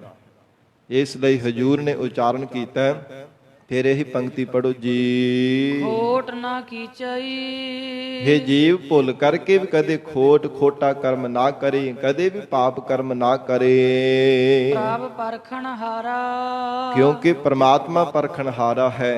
ਹੋਰ ਕੋਈ ਤੇਰੀ ਪਰਖ ਕਰੋ, ਉਹਨੂੰ ਭੁਲੇਖਾ ਲੱਗ ਸਕੇਗਾ ਕਿ ਨਹੀਂ ਇਹ ਤਾਂ ਬੜਾ ਚੰਗਾ ਹੈ, ਸਿੱਧੇ ਸਾਦੇ ਸੁਭਾਅ ਦਾ ਹੈ, ਇਹ ਤਾਂ ਬੜਾ ਚੰਗੇ ਸੁਭਾਅ ਦਾ ਹੈ। ਪਰ ਮਹਾਰਾਜ ਸੱਚੇ ਪਾਤਸ਼ਾਹ ਕਹਿੰਦੇ, ਪਰਮਾਤਮਾ ਨੇ ਜਦੋਂ ਪਰਖ ਕੀਤੀ ਹੈ ਨਾ, ਉਹਨੇ ਚੰਗੀ ਤਰ੍ਹਾਂ ਪਤਾ ਕਰ ਲੈਣਾ। ਪਰਮੇਸ਼ਰ ਨੂੰ ਪਤਾ ਹੈ ਕਿ ਤੂੰ ਚੰਗੇ ਸੁਭਾਅ ਵਾਲਾ ਕਿ ਮੰਦੇ ਸੁਭਾਅ ਵਾਲਾ ਹੈ, ਤੂੰ ਪਾਪੀ ਹੈ ਕਿ ਚਾਹੇ ਪੁੰਨੀ ਹੈ। ਮਹਾਰਾਜ ਕਹਿੰਦੇ ਪਰਮੇਸ਼ਰ ਨੇ ਜਾਣ ਲੈਣਾ, ਇਸ ਕਰਕੇ ਭੁੱਲ ਕੇ ਵੀ ਖੋਟਾ ਕਰਮ ਨਾ ਕਰੀ। ਜਿਵੇਂ ਸਾਧ ਸੰਗਤ ਜੀ ਜਦੋਂ ਸਰਾਫੀ ਦੇ ਢਾਏ ਚੜਦਾ ਨਾ ਖੋਟਾ ਪੈਸਾ, ਉਹ ਖਜ਼ਾਨੇ ਵਿੱਚੋਂ ਬਾਹਰ ਕੱਢ ਕੇ ਮਾਰਦਾ। ਤੇ ਮਹਾਰਾਜ ਜੀ ਦਾ ਬਚਨ ਵੀ ਹੈ ਗੁਰਬਾਣੀ ਅੰਦਰ, ਨਦਰ ਸਰਾਫੀ ਆਇਆ। ਖੋਟੇ ਪੈਸੇ ਦੀ ਤਰ੍ਹਾਂ ਖੋਟੇ ਕਰਮ ਕਰਨ ਵਾਲਾ ਜਿਹੜਾ ਮਨੁੱਖ ਹੈ, ਜਦੋਂ ਪਰਮਾਤਮਾ ਰੂਪ ਪਾਰਖੂ ਸਰਾਫੀ ਦੇ ਢਾਏ ਚੜਦਾ ਨਾ, ਫਿਰ ਆਪਣੇ ਸਰੂਪ ਰੂਪੀ ਖਜ਼ਾਨੇ ਵਿੱਚੋਂ ਕੱਢ ਕੇ ਬਾਹਰ ਮਾਰਦਾ, ਨਰਕਾਂ ਦੇ ਵਿੱਚ ਪਾਉਂਦਾ ਕਿ ਇਹਦੀ ਰਹਿਣ ਵਾਲੀ ਇਹ ਥਾਂ ਨਹੀਂ ਹੈ, ਸੰਸਾਰ ਰੂਪੀ ਉਜਾੜ ਹੈ। ਫਿਰ ਸੰਸਾਰ ਉਜਾੜ ਦੇ ਵਿੱਚ ਜਨਮ ਦਿੰਦਾ। ਇਸ ਲਈ ਮਹਾਰਾਜ ਕਹਿੰਦੇ ਪਰਮੇਸ਼ਰ ਪਰਖਣਹਾਰਾ ਹੈ। हे ਜੀਵ, ਕਦੇ ਵੀ ਖੋਟੇ ਕਰਮ ਨਾ ਕਰੀ। ਕੂੜ ਕਪਟ ਕਮਾਵਦੜੇ। ਜਿਹੜਾ ਤੂੰ ਕੂੜ ਝੂਠ ਬੋਲਦਾ ਹੈ ਨਾ ਤੇ ਕਪਟ ਛਲ ਕਰਦਾ, ਇਦਾਂ ਦੇ ਝੂਠੇ ਤੇ ਛਲ ਭਰੇ ਕਰਮ ਕਰਦਾ ਹੈ। ਜਨਮ ਹੈ ਸੰਸਾਰਾ। ਮਹਾਰਾਜ ਕਹਿੰਦੇ ਇਹਦੇ ਕਰਕੇ ਹੀ ਬਾਰ-ਬਾਰ ਜਨਮਦਾ ਹੈ ਸੰਸਾਰ ਵਿੱਚ। ਬਾਰ-ਬਾਰ ਸੰਸਾਰ ਵਿੱਚ ਤਾਂ ਹੀ ਜਨਮ ਤੈਨੂੰ ਮਿਲਦਾ ਪਿਆ ਹੈ ਨਾ। ਬਾਰ-ਬਾਰ ਹਲਟ ਦੀਆਂ ਟਿੰਡਾਂ ਦੀ ਤਰ੍ਹਾਂ ਪਾਣੀ ਭਰਦਾ, ਕਦੇ ਕਿਸੇ ਜੂਨ ਦੇ ਵਿੱਚ, ਕਦੇ ਕਿਸੇ ਜੂਨ ਦੇ ਵਿੱਚ, ਖਾਲੀ ਹੋ ਕੇ ਮਰ ਕੇ ਫਿਰ ਚਲਾ ਜਾਂਦਾ। ਫਿਰ ਇਸੇ ਤਰ੍ਹਾਂ ਹੀ 84 ਦੇ ਗੇੜੇ ਵਿੱਚ ਪਿਆ ਰਹਿੰਦਾ ਹੈ। ਸੰਸਾਰ ਸਾਗਰ ਤਿਨੀ ਤਰਿਆ। ਤੇ ਮਹਾਰਾਜ ਜੀ ਸੰਸਾਰ ਸਾਗਰ ਤੋਂ ਕੌਣ ਤਰੇ ਹਨ? ਧੰਨ ਗੁਰੂ ਅਰਜਨ ਦੇਵ ਸਾਹਿਬ ਮਹਾਰਾਜ ਦੱਸਦੇ ਹਨ, ਜਿਨੀ ਏਕ ਧਿਆਇਆ। ਹਜੂਰ ਕਹਿੰਦੇ ਗੁਰਸਿੱਖੋ, ਜਿਨ੍ਹਾਂ ਨੇ ਇੱਕ ਪ੍ਰਮਾਤਮਾ ਦਾ ਧਿਆਨ ਧਾਰਿਆ ਹੈ, ਜਿਨ੍ਹਾਂ ਨੇ ਕੇਵਲ ਇੱਕ ਪਰਮੇਸ਼ਰ ਦਾ ਨਾਮ ਧਿਆਇਆ, ਸੰਸਾਰ ਸਾਗਰ ਸੇਈ ਤਰੇ ਉਹਨਾਂ ਦਾ ਤਰਨਾ ਹੋਇਆ ਭਵ ਸਾਗਰ ਦੇ ਵਿੱਚੋਂ। ਉਹ ਕਦੇ ਵੀ ਦੁਬਾਰਾ ਜੰਮਣ ਮਰਨ ਰੂਪੀ ਗੋਤੇ ਨਹੀਂ ਤਿਨਾਂ ਨੂੰ ਖਾਣੇ ਪਏ, ਜਿਨ੍ਹਾਂ ਨੇ ਵਾਹਿਗੁਰੂ ਦੇ ਨਾਮ ਰੂਪ ਬੇੜੇ ਵਿੱਚ ਅਸਵਾਰ ਹੋ ਕੇ ਸਤਿਗੁਰੂ ਜੀ ਦੀ ਬਖਸ਼ੀ ਹੋਈ ਸਿੱਖਿਆ ਨੂੰ, ਮਹਾਰਾਜ ਜੀ ਦੇ ਫਲਾਦੇਸ਼ ਨੂੰ ਜੀਵਨ ਦੇ ਵਿੱਚ ਕਮਾਇਆ। ਉਹ ਗੁਰਸਿੱਖ ਭਵ ਸਾਗਰ ਤੋਂ ਉਹ ਜੀਵ ਤਰੇ ਹਨ। ਤਜ ਕਾਮ ਕ੍ਰੋਧ ਅਨੰਦ ਨਿੰਦਾ। ਜੇਕਰ ਜੀਵਨ ਦੇ ਅੰਦਰ ਤੂੰ ਇਹਨਾਂ ਪ੍ਰਬਲ ਵਿਕਾਰਾਂ ਦਾ ਤਿਆਗ ਕਰ ਦੇਵੇ, ਕਾਮ ਮੰਦੀ ਵਾਸ਼ਨਾ ਹੈ, ਕ੍ਰੋਧ ਤੀਕਸ਼ਣਤਾ ਹੈ, ਹਰ ਸਮੇਂ ਕ੍ਰੋਧੀ ਬਣ ਕੇ ਰਹਿਣਾ, ਫਿਰ ਅਨੰਦ ਨਿੰਦਾ ਹੈ। ਨਿੰਦਿਆ ਦਾ ਤਿਆਗ ਕਰਨਾ ਤੇ ਅਨੰਦ ਭਾਵ ਜਿਹੜਾ ਆਪਣਾ ਜਸ ਹੁੰਦਾ ਪਿਆ, ਆਪਣਾ ਜਸ ਕਰਾਉਣਾ, ਉਹਨੂੰ ਅਨੰਦ ਕਿਹਾ ਜਾਂਦਾ ਹੈ। ਤੇ ਮਹਾਰਾਜ ਕਹਿੰਦੇ ਆਪਣਾ ਜਸ ਕਰਾਉਣ ਦੇ ਵਾਸਤੇ ਵੀ ਜੀਵ ਝੂਠ ਬੋਲਣਾ ਪੈਂਦਾ ਹੈ। ਆਪਣੀ ਸੋਭਾ ਕਰਾਉਣ ਵਾਸਤੇ, ਝੂਠੀ ਸੋਭਾ ਕਰਾਉਣ ਦੇ ਵਾਸਤੇ ਵੀ ਕਿੰਨਾ ਕਿੰਨਾ ਝੂਠ ਬੋਲਦਾ ਹੈ। ਲੋਕਾਂ ਦੇ ਅੱਖੀ ਕੱਟਾ ਪਾਉਣ ਦੇ ਵਾਸਤੇ ਕਦੇ ਕਿਸੇ ਤਰ੍ਹਾਂ ਦਾ ਭੇਖ ਬਣਾ ਲੈਂਦਾ ਹੈ, ਕਦੇ ਕਿਸੇ ਪ੍ਰਕਾਰ ਦਾ ਤਨ ਤੇ ਲਿਬਾਸ ਬਣਾ ਲੈਂਦਾ ਹੈ। ਉਹ ਝੂਠ ਬੋਲ ਕਰਕੇ ਝੂਠੀ ਸੋਭਾ ਪ੍ਰਾਪਤ ਕਰਦਾ ਹੈ। ਇਸ ਲਈ ਨਿੰਦ ਅਤੇ ਅਨਿੰਦ, ਨਿੰਦ ਪਰਾਈ ਨਿੰਦਿਆ, ਅਨਿੰਦ ਆਪਣੀ ਜਿਹੜੀ ਸੋਭਾ ਕਰਾਉਣੀ ਹੈ। ਹਜੂਰ ਕਹਿੰਦੇ ਇਹਦੇ ਕਾਮ ਕ੍ਰੋਧ ਆਦਿਕ ਵਿਕਾਰਾਂ ਦਾ, ਨਿੰਦਿਆ ਦਾ, ਆਪਣੇ ਜਸ ਦਾ, ਇਹ ਸਭ ਵਿਕਾਰਾਂ ਨੂੰ ਛੱਡ ਦੇਣਾ ਕਰ। ਪ੍ਰਭ ਸਰਣਾਈ ਆਇਆ। हे ਜੀਵ, ਤੂੰ ਪ੍ਰਭੂ ਦੀ, ਪ੍ਰਮਾਤਮਾ ਦੀ ਸ਼ਰਨ ਦੇ ਵਿੱਚ ਆਉਣਾ ਕਰ। ਮਹਾਰਾਜ ਇਹ ਵਿਕਾਰ ਕਿਹਨਾਂ ਨੇ ਛੱਡੇ ਹਨ? ਸਤਿਗੁਰੂ ਜੀ ਕਹਿੰਦੇ ਪ੍ਰਭ ਸਰਣਾਈ ਆਇਆ। ਜਿਹੜੇ ਸਤਿਗੁਰੂ ਜੀ ਦੀ ਸ਼ਰਨ ਵਿੱਚ ਆ ਗਏ, ਉਹਨਾਂ ਦੇ ਵਿਕਾਰ ਛੱਡੇ ਗਏ ਹਨ। ਨਹੀਂ ਤਾਂ ਇੰਨੇ ਪ੍ਰਬਲ ਹਨ, ਇੰਨੇ ਬਲ ਵਾਲੇ ਐ, ਮਨੁੱਖ ਭਾਵੇਂ ਜਿੰਨੇ ਮਰਜ਼ੀ ਯਤਨ ਕਰਦਾ ਰਹੇ, ਭਾਵੇਂ ਬੜੀਆਂ ਡਿੰਗਾ ਮਾਰੇ, ਪਰ ਇਹਨਾਂ ਵਿਕਾਰਾਂ ਤੋਂ ਕਦੇ ਖਹਿੜਾ ਨਹੀਂ ਛੁਡਾ ਸਕਦਾ। ਇੰਨੇ ਬਲ ਵਾਲੇ, ਇੰਨੇ ਅਜਿੱਤ ਸੂਰਮੇ, ਇਹਨਾਂ ਤੋਂ ਕਦੇ ਜਿੱਤ ਨਹੀਂ ਪ੍ਰਾਪਤ ਕਰ ਸਕਦਾ। ਗਰੀਬ ਨਵਾਜ ਮਹਾਰਾਜ ਸੱਚੇ ਪਾਤਸ਼ਾਹ ਜੀ ਦੀ ਸ਼ਰਨ ਹੈ। हे ਮਹਾਰਾਜ, ਤੇਰੀ ਸ਼ਰਨ ਤੇਰਾ ਪ੍ਰਵਾਸੈ, ਪੰਜ ਦੁਸ਼ਟ ਲੈ ਸਾਧੇ। ਇਹਨਾਂ ਪੰਜਾਂ ਵਿਕਾਰਾਂ ਨੂੰ ਵੀ ਦੁਸ਼ਟਾਂ ਨੂੰ ਤਾਂ ਸਾਧਿਆ ਹੈ, ਵਸੀਕਾਰ ਕੀਤਾ ਜੀ, ਤੇਰੀ ਸ਼ਰਨ ਧਾਰਨ ਕੀਤੀ ਹੈ। ਮਹਾਰਾਜ ਆਪ ਜੀ ਦੀ ਸ਼ਰਨ ਤੋਂ ਬਿਨਾਂ ਬੜੇ ਬੜੇ ਵੱਡੀਆਂ ਰਿਖੀਆਂ ਮੁੰਨੀਆਂ ਤਪਸਵੀਆਂ ਦੇ ਗੋਡੇ ਟਿਕਾ ਦਿੱਤੇ ਹੈ। ਬੜੇ ਮਹਾਰਾਜ ਸੰਸਾਰ ਦੇ ਅੰਦਰ ਕਰਾਮਾਤਾਂ ਵਾਲੇ, ਯੰਤਰਾਂ ਮੰਤਰਾਂ ਵਾਲੇ ਸਨ, ਪਰ ਸਭ ਨੇ ਮਹਾਰਾਜ ਇਹਨਾਂ ਅੱਗੇ ਗੋਡੇ ਟੇਕੇ ਹੈ। ਪਰ ਜਿਨ੍ਹਾਂ ਨੇ ਸਤਿਗੁਰੂ ਜੀ ਦੀ ਸ਼ਰਨ ਧਾਰਨ ਕਰ ਲਈ ਹੈ, ਤਿਨਾਂ ਨੇ ਇਹਨਾਂ ਵਿਕਾਰਾਂ ਤੋਂ ਰਾਹਤ ਪ੍ਰਾਪਤ ਕਰ ਲਈ ਹੈ, ਉਹ ਆਜ਼ਾਦ ਹੋ ਗਏ ਹਨ। ਜਲ ਥਲ ਮਹੀਲ ਰਵਿਆ ਸੁਆਮੀ। ਤੇ ਜਿਨ੍ਹਾਂ ਨੇ ਵਿਕਾਰਾਂ ਨੂੰ ਛੱਡ ਦਿੱਤਾ, ਹਜੂਰ ਕਹਿੰਦੇ ਉਹਨਾਂ ਦੀ ਦ੍ਰਿਸ਼ਟੀ ਦੇ ਵਿੱਚ ਜਲਾਂ ਵਿੱਚ ਵੀ, ਥਲਾਂ ਵਿੱਚ ਵੀ, ਮਹੀ ਧਰਤੀ ਤੇ ਅਲ ਆਕਾਸ਼, ਸਭ ਥਾਵਾਂ ਤੇ ਪਰਮੇਸ਼ਰ ਹੀ ਨਜ਼ਰ ਆਉਂਦਾ ਹੈ। ਉੱਚ ਅਗਮ ਅਪਾਰਾ। ਸਭ ਥਾਵਾਂ ਤੇ, ਉੱਚੀਆਂ ਥਾਵਾਂ ਤੇ ਵੀ ਫਿਰ ਉੱਚੀਆਂ ਤੋਂ ਉੱਚਾ ਪਰਮਾਤਮਾ, ਗਮਤਾ ਤੋਂ ਰਹਿਤ ਪਰਮਾਤਮਾ ਦਿਸਦਾ ਹੈ। ਹਰ ਇੱਕ ਥਾਂ ਤੇ ਸ੍ਰਿਸ਼ਟੀ ਦੇ ਕੋਨੇ-ਕੋਨੇ ਤੇ ਪਰਮੇਸ਼ਰ ਦਾ ਸਰੂਪ ਨਜ਼ਰ ਆਉਂਦਾ ਹੈ। ਭਾਵੇਂ ਕਿ ਉੱਚੀ ਥਾਂ ਹੈ, ਭਾਵੇਂ ਨੀਵੀਂ ਥਾਂ ਹੈ। ਉੱਚੀ ਜਾਤ ਦੇ ਵੀ ਜਨਮਿਆ, ਭਾਵੇਂ ਨੀਵੀਂ ਜਾਤ ਦੇ ਵੀ ਜਨਮ ਹੋਇਆ। ਭਾਵੇਂ ਮਹਾਰਾਜ ਕਹਿੰਦੇ ਕੋਈ ਖੁਸ਼ਕ ਸੁਭਾਅ ਦਾ ਹੈ, ਭਾਵੇਂ ਪਿਆਰ ਵਾਲੇ ਸੁਭਾਅ ਦਾ ਹੈ, ਭਾਵੇਂ ਧੀਰਜ ਧਾਰੀ ਹੈ, ਤੇ ਭਾਵੇਂ ਨਿਰਲੇਪ ਸੁਭਾਅ ਵਾਲਾ ਹੈ। ਸਭ ਦੇ ਅੰਦਰ ਫਿਰ ਪਰਮੇਸ਼ਰ ਹੀ ਨਜ਼ਰ ਆਉਂਦਾ ਹੈ। ਦਿਨਵੰਤ ਨਾਨਕ ਟੇਕ ਜਨ ਕੀ। ਧੰਨ ਗੁਰੂ ਅਰਜਨ ਦੇਵ ਸਾਹਿਬ ਪਾਤਸ਼ਾਹ ਜੀ ਕਹਿੰਦੇ ਹਨ, हे ਜੀਵ, ਅਕਾਲ ਪੁਰਖ ਵਾਹਿਗੁਰੂ ਪਰਮਾਤਮਾ ਦੇ ਚਰਨਾਂ ਦੀ ਟੇਕ ਧਾਰਨ ਕਰ, ਅਥਵਾ ਪਰਮੇਸ਼ਰ ਦੇ ਪਿਆਰਿਆਂ ਨੂੰ, ਜਾਨਾਂ ਨੂੰ ਸਦਾ ਹੀ ਵਾਹਿਗੁਰੂ ਜੀ ਦੇ ਚਰਨਾਂ ਦੀ ਟੇਕ ਹੈ। ਚਰਨ ਕਮਲ ਆਧਾਰਾ। ਵਾਹਿਗੁਰੂ ਦੇ ਨਾਮ ਰੂਪ ਚਰਨ ਕਮਲਾਂ ਦਾ ਹੀ ਆਸਰਾ ਲਿਆ, ਅਥਵਾ ਤਿਨਾਂ ਦੀ ਟੇਕ ਲੈ, ਉਹਨਾਂ ਸਤਿਪੁਰਸ਼ਾਂ ਦਾ ਆਸਰਾ ਲੈ, ਜਿਨ੍ਹਾਂ ਨੂੰ ਪਰਮੇਸ਼ਰ ਦੇ ਨਾਮ ਦਾ ਆਧਾਰਾ ਹੈ, ਜਿਨ੍ਹਾਂ ਨੂੰ ਵਾਹਿਗੁਰੂ ਜੀ ਦੇ ਚਰਨਾਂ ਦਾ ਆਸਰਾ ਹੈ। ਜੇ ਆਸਰਾ ਬਣਾਉਣਾ ਹੀ ਹੈ ਨਾ, ਤੇ ਸਤਿਪੁਰਸ਼ਾਂ ਦੀ ਸੰਗਤ ਦਾ ਆਸਰਾ ਬਣਾ, ਕਿਉਂਕਿ ਸਤ ਸੰਗਤ ਨੌਕਾ ਦੀ ਤਰ੍ਹਾਂ ਹੈ, ਬੇੜੇ ਦੀ ਤਰ੍ਹਾਂ ਹੈ। ਆਸਾ ਤ੍ਰਿਸ਼ਨਾ ਰੂਪ ਨਦੀ ਤੋਂ ਸੁਭਾਵਕ ਹੀ ਜੀਵ ਪਾਰ ਹੋ ਜਾਂਦਾ ਹੈ ਜੇ ਬੇੜੇ ਵਿੱਚ ਅਸਵਾਰ ਹੋ ਜਾਂਦਾ ਹੈ।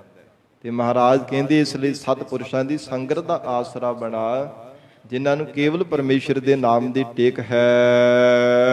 ਵੇਖ ਹਰ ਚੰਦੌਰੜੀ, ਇਹ ਸੰਸਾਰ ਦੀ ਏਦਾਂ ਦੀ ਇਹ ਰੀਤੀ ਹੈ, ਸੰਸਾਰ ਕਹਿ ਲਈ ਕਿ ਏਦਾਂ ਦਾ ਹੈ ਜਿਵੇਂ ਹਰਚੰਦ ਦੌਰੀ ਹੈ, ਜਿਸ ਨੂੰ ਗੰਧਰਵਾ ਨਗਰੀ ਵੀ ਮਹਾਰਾਜ ਸਾਹਿਬ ਜੀ ਨੇ ਗੁਰਬਾਣੀ ਵਿੱਚ ਕਿਹਾ ਹੈ। ਗਰੀਬ ਨਵਾਜ ਮਹਾਰਾਜ ਸਤਿਗੁਰੂ ਸੱਚੇ ਪਾਤਸ਼ਾਹ ਜੀ ਨੇ ਉਚਾਰਨ ਕੀਤਾ ਕਿ ਜਿਵੇਂ ਸਾਧ ਸੰਗਤ ਜੀ ਜੋ ਰਾਜਾ ਹੈ, ਇਹ ਗੰਧਰਵਾ ਨਗਰੀ ਜਿਹੜੀ ਹਰਚੰਦ ਦੌਰੀ ਹੈ ਨਾ, ਬੱਦਲ ਦੀ ਤਰ੍ਹਾਂ ਮੰਨੀ ਗਈ ਹੈ। ਆਕਾਸ਼ ਦੇ ਵੀ ਜਿਹੜੇ ਬੱਦਲ ਹਨ ਉਹ ਸਦਾ ਸੱਚ ਨਹੀਂ, ਇੱਕ ਥਾਂ ਤੇ ਟਿਕੇ ਨਹੀਂ ਰਹਿਣਾ ਕਰਦੇ। ਇਹ ਜਾਣ ਲਈਏ ਕਿ ਗੰਧਰਵਾ ਨਗਰੀ ਆਕਾਸ਼ ਦੇ ਵਿੱਚ ਬੱਦਲਾਂ ਦੀ ਤਰ੍ਹਾਂ ਹੈ, ਇਹ ਸਦਾ ਰਹਿਣ ਵਾਲੀ ਨਹੀਂ ਹੈ। ਤੇ ਮਹਾਰਾਜ ਹਜੂਰ ਕਹਿੰਦੇ ਕਿ ਜਿਵੇਂ ਗੰਧਰਵਾ ਨਗਰੀ ਹੈ ਨਾ, ਕੇਵਲ ਕਹਿਣੇ ਮਾਤਰੀ ਹੈ ਆਕਾਸ਼ ਦੇ ਵਿੱਚ, ਕਿ ਸੰਸਾਰ ਦੀਆਂ ਗੱਲਾਂ ਕਰਨੇ ਮਾਤਰੀ ਹੈ ਪਰ ਹੈ ਨਹੀਂ ਹੈ। ਇਸੇ ਤਰ੍ਹਾਂ ਸੰਸਾਰ ਨੂੰ ਜਾਣ ਨਾ ਕਰ, ਕੇਵਲ ਕਹਿਣੇ ਮਾਤਰੇ ਹੈ ਨਹੀਂ ਹੈ। ਜਿਉ ਸੁਪਨਾ ਅਰ ਪੇਖਣਾ ਤੈਸੇ ਜਗ ਕਉ ਜਾਨ, ਜਗਤ ਨੂੰ ਸੁਪਨੇ ਦੀ ਤਰ੍ਹਾਂ ਮਹਾਰਾਜ ਕਹਿੰਦੇ ਜਾਣ ਨਾ ਕਰ। ਪਰ ਹਜੂਰ ਕਹਿੰਦੇ ਪੇਖ ਹਰ ਚੰਦੌਰੜੀ, ਹੈ ਜੀਵ ਸੰਸਾਰ ਰੂਪੀ ਹਰ ਚੰਦੌਰੀ ਨੂੰ ਦੇਖ ਕਰਕੇ ਅਸਥਿਰ ਕਿਛ ਨਾਹੀ। ਮਹਾਰਾਜ ਕਹਿੰਦੇ ਨਿਸ਼ਚੈ ਕਰਿਆ ਕਰਕੇ ਮਹਾਰਾਜ ਹੈ ਪਰਮੇਸ਼ਰ ਕੁਝ ਵੀ ਸਦਾ ਰਹਿਣ ਵਾਲਾ ਨਹੀਂ ਹੈ। ਪਰ ਇਹ ਝੱਲਾ ਬੇਸਮਝ ਜੀਵ ਸੰਸਾਰ ਨੂੰ ਸਤ ਮੰਨੀ ਬੈਠਾ ਹੈ। ਪਰਮਾਤਮਾ ਤੇ ਭਾਵੇਂ ਸ਼ੱਕ ਕਰ ਲੈਂਦਾ, ਪਰ ਜੋ ਕੁਝ ਦ੍ਰਿਸ਼ਟਾ ਮਾਨ ਹੈ ਇਹਦੇ ਤੇ ਕਦੇ ਵੀ ਇਹਨੂੰ ਸ਼ੱਕ ਨਹੀਂ ਹੁੰਦਾ, ਸਦਾ ਹੀ ਸਤ ਮੰਨੀ ਬੈਠਾ ਹੈ, ਕਦੇ ਵੀ ਸ਼ੱਕ ਨਹੀਂ ਕਰਦਾ ਕਿ ਆ ਵੀ ਝੂਠਾ ਹੈ, ਧਨ ਵੀ ਪਦਾਰਥ ਵੀ ਝੂਠੇ ਹਨ, ਇਹ ਸਦਾ ਰਹਿਣ ਵਾਲੇ ਨਹੀਂ ਹੈ। ਮਹਾਰਾਜ ਕਹਿੰਦੇ ਸੰਸਾਰ ਨੂੰ ਸਤ ਮੰਨਦਾ, ਪਰ ਇਹ ਬੇਸਮਝ ਜੀਵਾ ਇਹ ਸਦਾ ਅਸਥਿਰ ਨਹੀਂ, ਸਦਾ ਰਹਿਣ ਵਾਲੇ ਨਹੀਂ। ਜੋ ਕੁਝ ਵੀ ਸੰਸਾਰ ਵਿੱਚ ਦਿਸਦਾ ਪਿਆ ਹੈ ਮਾਇਆ ਰੰਗ ਜੇਤੇ, ਤੇ ਜਿੰਨੇ ਵੀ ਮਾਇਆ ਦੇ ਰੰਗ ਹਨ, ਭਾਵੇਂ ਜੜ ਮਾਇਆ ਚਾਹੇ ਚੇਤਨ ਮਾਇਆ ਹੈ, ਸੇ ਸੰਗ ਨਾ ਜਾਹੀ, ਇਹ ਤੇਰੇ ਨਾਲ ਜਾਣ ਵਾਲੇ ਨਹੀਂ ਹਨ। ਰੰਗ ਨਾਮ ਸੁਖਾਂ ਦਾ ਵੀ ਹੈ, ਜਿੰਨੇ ਵੀ ਮਾਇਆ ਦੇ ਸੁਖ ਹਨ ਮਹਾਰਾਜ ਕਹਿੰਦੇ ਤੇਰੇ ਨਾਲ ਜਾਣ ਵਾਲੇ ਨਹੀਂ ਹਨ, ਇੱਥੇ ਰਹਿ ਜਾਣੇ ਹੈ, ਕਿਸੇ ਵੀ ਸੁਖ ਨੇ ਤੇਰੇ ਨਾਲ ਨਹੀਂ ਜਾਣਾ। ਭਾਵੇਂ ਜੜ ਮਾਇਆ ਭਾਵੇਂ ਚੇਤਨ ਮਾਇਆ ਦਾ ਸੁਖ ਹੈ, ਚੇਤਨ ਮਾਇਆ ਭਾਵੇਂ ਤੇਰੇ ਧੀਆਂ ਪੁੱਤਰ ਵੀ ਹਨ, ਪਰਿਵਾਰ ਦਾ ਵੀ ਕਹਿੰਦਾ ਕਿ ਬੜਾ ਮੈਨੂੰ ਸੁਖ ਮਿਲਦਾ, ਮੇਰੇ ਸਹਾਇਕ ਬਣਦੇ ਨੇ, ਪਰ ਸਤਿਗੁਰੂ ਜੀ ਕਹਿੰਦੇ ਤੇਰੇ ਨਾਲ ਤਾਂ ਨਹੀਂ ਨਾ ਇਹਨਾਂ ਨੇ ਜਾਣਾ। ਇਹ ਸਦਾ ਰਹਿਣ ਵਾਲੇ ਤਾਂ ਪਾਸ ਨਹੀਂ ਹੈ ਨਾ, ਜਿਹੜੇ ਸਭ ਥਾਵਾਂ ਤੇ ਤੇਰੇ ਨਾਲ ਨਿਭ ਸਕਣ। ਹਰ ਸੰਗ ਸਾਥੀ ਸਦਾ ਤੇਰੇ, ਮਹਾਰਾਜ ਫਿਰ ਸਦਾ ਰਹਿਣ ਵਾਲਾ ਸਾਥੀ ਕੌਣ ਹੈ? ਸਤਿਗੁਰੂ ਜੀ ਕਹਿੰਦੇ ਪਰਮੇਸ਼ਰ ਤੇਰੇ ਨਾਲ ਨਿਭਣ ਵਾਲਾ, ਜੋ ਸਦਾ ਰਹਿਣ ਵਾਲਾ ਹੈ। ਲੋਕ ਪਰਲੋਕ ਦੇ ਵਿੱਚ ਰੱਖਿਆ ਕਰਨ ਵਾਲਾ ਪਰਮੇਸ਼ਰ ਸੱਚਾ ਸਾਥੀ ਹੈ। ਜਿਨ ਸਰੈਣ ਸੰਭਾਲੀਐ, ਇਸ ਲਈ ਉਹ ਪ੍ਰਮਾਤਮਾ ਨੂੰ, ਉਸ ਅਕਾਲ ਪੁਰਖ ਵਾਹਿਗੁਰੂ ਜੀ ਨੂੰ ਦਿਨੇ ਵੀ ਰਾਤ ਵੀ ਸਿਮਰਿਆ ਕਰ। ਸੰਭਾਲੀਐ ਪ੍ਰਮਾਤਮਾ ਦਾ ਸਿਮਰਨ ਕਰਨਾ ਚਾਹੀਦਾ, ਸੰਭਾਲੀਐ ਤੇ ਵਾਹਿਗੁਰੂ ਦੀ ਯਾਦ ਨੂੰ ਹਿਰਦੇ ਘਰ ਦੇ ਵੀ ਸੰਭਾਲਣਾ ਚਾਹੀਦਾ, ਜੋ ਪ੍ਰਮਾਤਮਾ ਤੇਰੇ ਨਾਲ ਨਿਭਣ ਵਾਲਾ ਹੈ। ਜਿਸ ਵਾਹਿਗੁਰੂ ਨੇ ਮਾਤਾ ਦੇ ਗਰਭ ਦੇ ਵਿੱਚ ਤੇਰੀ ਰੱਖਿਆ ਕੀਤੀ, ਫਿਰ ਜਮਾਂ ਦੀ ਮਾਰ ਤੋਂ ਬਚਾਉਣ ਵਾਲਾ ਜੋ ਪਰਮੇਸ਼ਰ ਹੈ, ਜੋ ਅਕਾਲ ਪੁਰਖ ਵਾਹਿਗੁਰੂ ਦਾ ਸਭ ਥਾਵਾਂ ਤੇ ਬਾਦ ਸਮਰੱਥ ਹੈ, ਉਸ ਪਰਮਾਤਮਾ ਨੂੰ ਦਿਨੇ ਰਾਤ ਸਿਮਰਿਆ ਕਰ। ਹਰ ਏਕ ਬਿਨ ਕਛ ਅਵਰ ਨਾਹੀ, ਹਰੀ ਅਕਾਲ ਪੁਰਖ ਪਰਮੇਸ਼ਰ ਤੋਂ ਬਿਨਾ ਕੋਈ ਦੂਜਾ ਨਹੀਂ ਸੀ, ਨਾ ਹੈ, ਨਾ ਆਉਣ ਵਾਲੀ ਸਮੇਂ ਵਿੱਚ ਸਤ ਹੋਵੇਗਾ। ਭਾਵ ਦੁਤੀਆ ਜਾਲੀਐ, ਇਸ ਕਰਕੇ ਜੀਵ ਜਿਹੜਾ ਦੁਤੀਆ ਦੁੰਦਵਾਰ ਦਾ ਭਾਵ ਪਿਆਰ ਹੈ ਨਾ, ਉਹਨੂੰ ਸ਼ਬਦ ਰੂਪ ਪ੍ਰਚੰਡ ਅਗਨੀ ਦੇ ਨਾਲ ਜਾਲੀਏ ਸਾੜ ਦੇਣਾ ਕਰ। ਜਾਲ ਦੇ ਸਾੜ ਦੇ ਮਹਾਰਾਜ ਦੇ ਸ਼ਬਦ ਦਾ ਆਸਰਾ ਲੈ ਕੇ, ਜਿਸ ਦੁੰਦਵਾਦ ਕਰਕੇ ਤੂੰ ਪ੍ਰਮਾਤਮਾ ਨੂੰ ਕਦੇ ਚੇਤੇ ਨਹੀਂ ਕਰਦਾ, ਜਿਸ ਸੰਸਾਰ ਦੇ ਝੂਠੇ ਪਿਆਰ ਕਰਕੇ ਪ੍ਰਮਾਤਮਾ ਦੇ ਚਰਨਾਂ ਦਾ ਪਿਆਰ ਨੇ ਹਿਰਦੇ ਅੰਦਰ ਵਸਾਉਂਦਾ, ਵਾਹਿਗੁਰੂ ਜੀ ਦੇ ਚਰਨਾਂ ਦੀ ਪ੍ਰੀਤ ਨਹੀਂ ਧਾਰਨ ਕਰਦਾ, ਮਹਾਰਾਜ ਕਹਿੰਦੇ ਸ਼ਬਦ ਦਾ ਆਸਰਾ ਲੈ ਕੇ ਇਸ ਸੰਸਾਰ ਦਾ ਝੂਠਾ ਪਿਆਰ ਇਹਨੂੰ ਸਾੜ ਦੇਣਾ ਕਰ। ਮੀਤ ਜੋਬਨ ਮਾਲ ਸਰਵਸ। ਮੀਤ ਜਿਹੜੇ ਮਿੱਤਰ ਹਨ, ਜੋਬਨ ਜਵਾਨੀ ਦੀ ਅਵਸਥਾ ਹੈ, ਔਰ ਜਿਹੜੇ ਹੋਰ ਵੀ ਸੰਸਾਰ ਦੇ ਮਾਲ, ਜਿਹੜੇ ਹਾਥੀ ਘੋੜੇ ਆਦਿਕ ਹੈ, ਤੇ ਸਰਬਸ ਜਿਹੜਾ ਸਰਬੰਸ ਤੇਰਾ ਪਰਿਵਾਰ ਹੈ, ਸਰਬਸ ਹੋਰ ਜੋ ਵੀ ਜਿੰਨੇ ਵੀ ਮਾਇਆ ਦੇ ਸੁਖ ਹਨ। ਪ੍ਰਭ ਏਕ ਕਰਮਨ ਮਾਹੀ। ਮਹਾਰਾਜ ਕਹਿੰਦੇ ਸਦਾ ਰਹਿਣ ਵਾਲਾ ਕਿ ਚਾਹੇ ਮੇਰੇ ਮਿੱਤਰ ਹਨ, ਚਾਹੇ ਜਵਾਨੀ ਦੀ ਅਵਸਥਾ ਹੈ, ਭਾਵੇਂ ਪਰਿਵਾਰ ਹੈ, ਸਾਰਾ ਕੋਈ, ਸਾਰੇ ਮਾਏ ਦੇ ਜਿਹੜੇ ਸੁਖ ਹਨ, ਇੱਕ ਪ੍ਰਭੂ ਪਰਮੇਸ਼ਰ ਨੇ ਹੀ ਮੈਨੂੰ ਦਿੱਤੇ ਹਨ। ਪ੍ਰਮਾਤਮਾ ਦੀਆਂ ਇਹ ਬਖਸ਼ੀਆਂ ਹੋਈਆਂ ਦਾਤਾਂ ਨੇ, ਵਾਹਿਗੁਰੂ ਜੀ ਦੇ ਬਖਸ਼ੇ ਹੋਏ ਸੁਖ ਹਨ। ਇਹ ਨਿਸ਼ਚੈ ਕਰਕੇ ਜਾਣ ਕੇ ਮਨ ਮਾਹੀ, ਮਨ ਵਿੱਚ ਪ੍ਰਮਾਤਮਾ ਨੂੰ ਚੇਤੇ ਕਰਿਆ ਕਰ, ਮਨ ਕਰਕੇ ਵੀ ਵਾਹਿਗੁਰੂ ਦਾ ਸਿਮਰਨ ਕਰਿਆ ਕਰ। ਬਿਨਵੰਤ ਨਾਨਕ ਵੱਡ ਭਾਗ ਪਾਈਐ। ਧੰਨ ਸਤਿਗੁਰੂ ਅਰਜਨ ਦੇਵ ਸਾਹਿਬ ਮਹਾਰਾਜ ਜੀ ਸਮਾਪਤੀ ਦੀ ਪੰਕਤੀਆਂ ਵਿੱਚ ਫਰਮਾਉਂਦੇ ਆ, ਹਜੂਰ ਕਹਿੰਦੇ ਵੱਡਿਆਂ ਭਾਗਾਂ ਕਰਕੇ ਹੀ ਪਰਮੇਸ਼ਰ ਨੂੰ ਪਾਈਦਾ ਹੈ। ਸੂਖ ਸਹਿਜ ਸਮਾਹੀ। ਤੇ ਜਿਨ੍ਹਾਂ ਦੇ ਵੱਡੇ ਭਾਗ ਆ ਨਾ, ਜਿਨ੍ਹਾਂ ਦੇ ਵੱਡ ਭਾਗ, ਵੱਡਪਣ ਭੱਜ ਗਿਆ, ਸਤਿਗੁਰੂ ਜੀ ਨੇ ਉਚਾਰਨ ਕੀਤਾ, ਕਹਿੰਦੇ ਤਿਨਾਂ ਨੇ ਪਰਮੇਸ਼ਰ ਨੂੰ ਪਾਇਆ ਹੈ।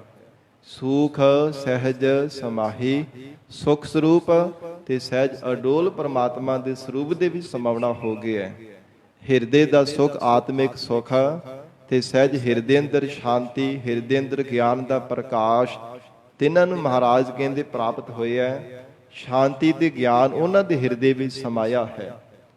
ਜਿਨ੍ਹਾਂ ਦੇ ਵੱਡੇ ਭਾਗ ਹਨ, ਜਿਨ੍ਹਾਂ ਦਾ ਵੱਡਪਣ ਭੱਜ ਗਿਆ ਹੈ, ਜਿਨ੍ਹਾਂ ਦੇ ਹਿਰਦੇ ਅੰਦਰ ਵਾਹਿਗੁਰੂ ਨੇ ਗਰੀਬੀ ਬਖਸ਼ੀ ਹੈ, ਤਿਨਾਂ ਤੇ ਪ੍ਰਮਾਤਮਾ ਨੇ ਮਿਹਰ ਕਰਕੇ ਆਪਣੇ ਚਰਨਾਂ ਦਾ ਪਿਆਰ ਲਾਇਆ।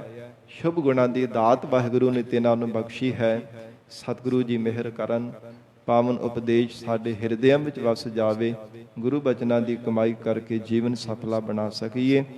ਪਾਵਨ ਗੁਰੂ ਸ਼ਬਦ ਦੇ ਵਿਚਾਰ ਕਰਦਿਆਂ ਤੋਂ ਹੋਈਆਂ ਬੇਅੰਤ ਭੁੱਲਾਂ ਦੀ ਖਿਮਾ ਸਤਿਗੁਰੂ ਜੀ ਅਤੇ ਆਪ ਸੰਗਤ ਬਖਸ਼ਣਹਾਰ ਹੋ। ਅਗਾਹ ਵਾਸਤੇ ਸਮਤ ਬਖਸ਼ਿਸ਼ ਕਰਨੀ ਜੀ। ਦੇਹੋ ਸੱਜਣ ਅਸੀਸੜੀਆ, ਜਿਉ ਹੋਵੈ ਸਾਹਿਬ ਸਿਓ ਮੇਲਾ।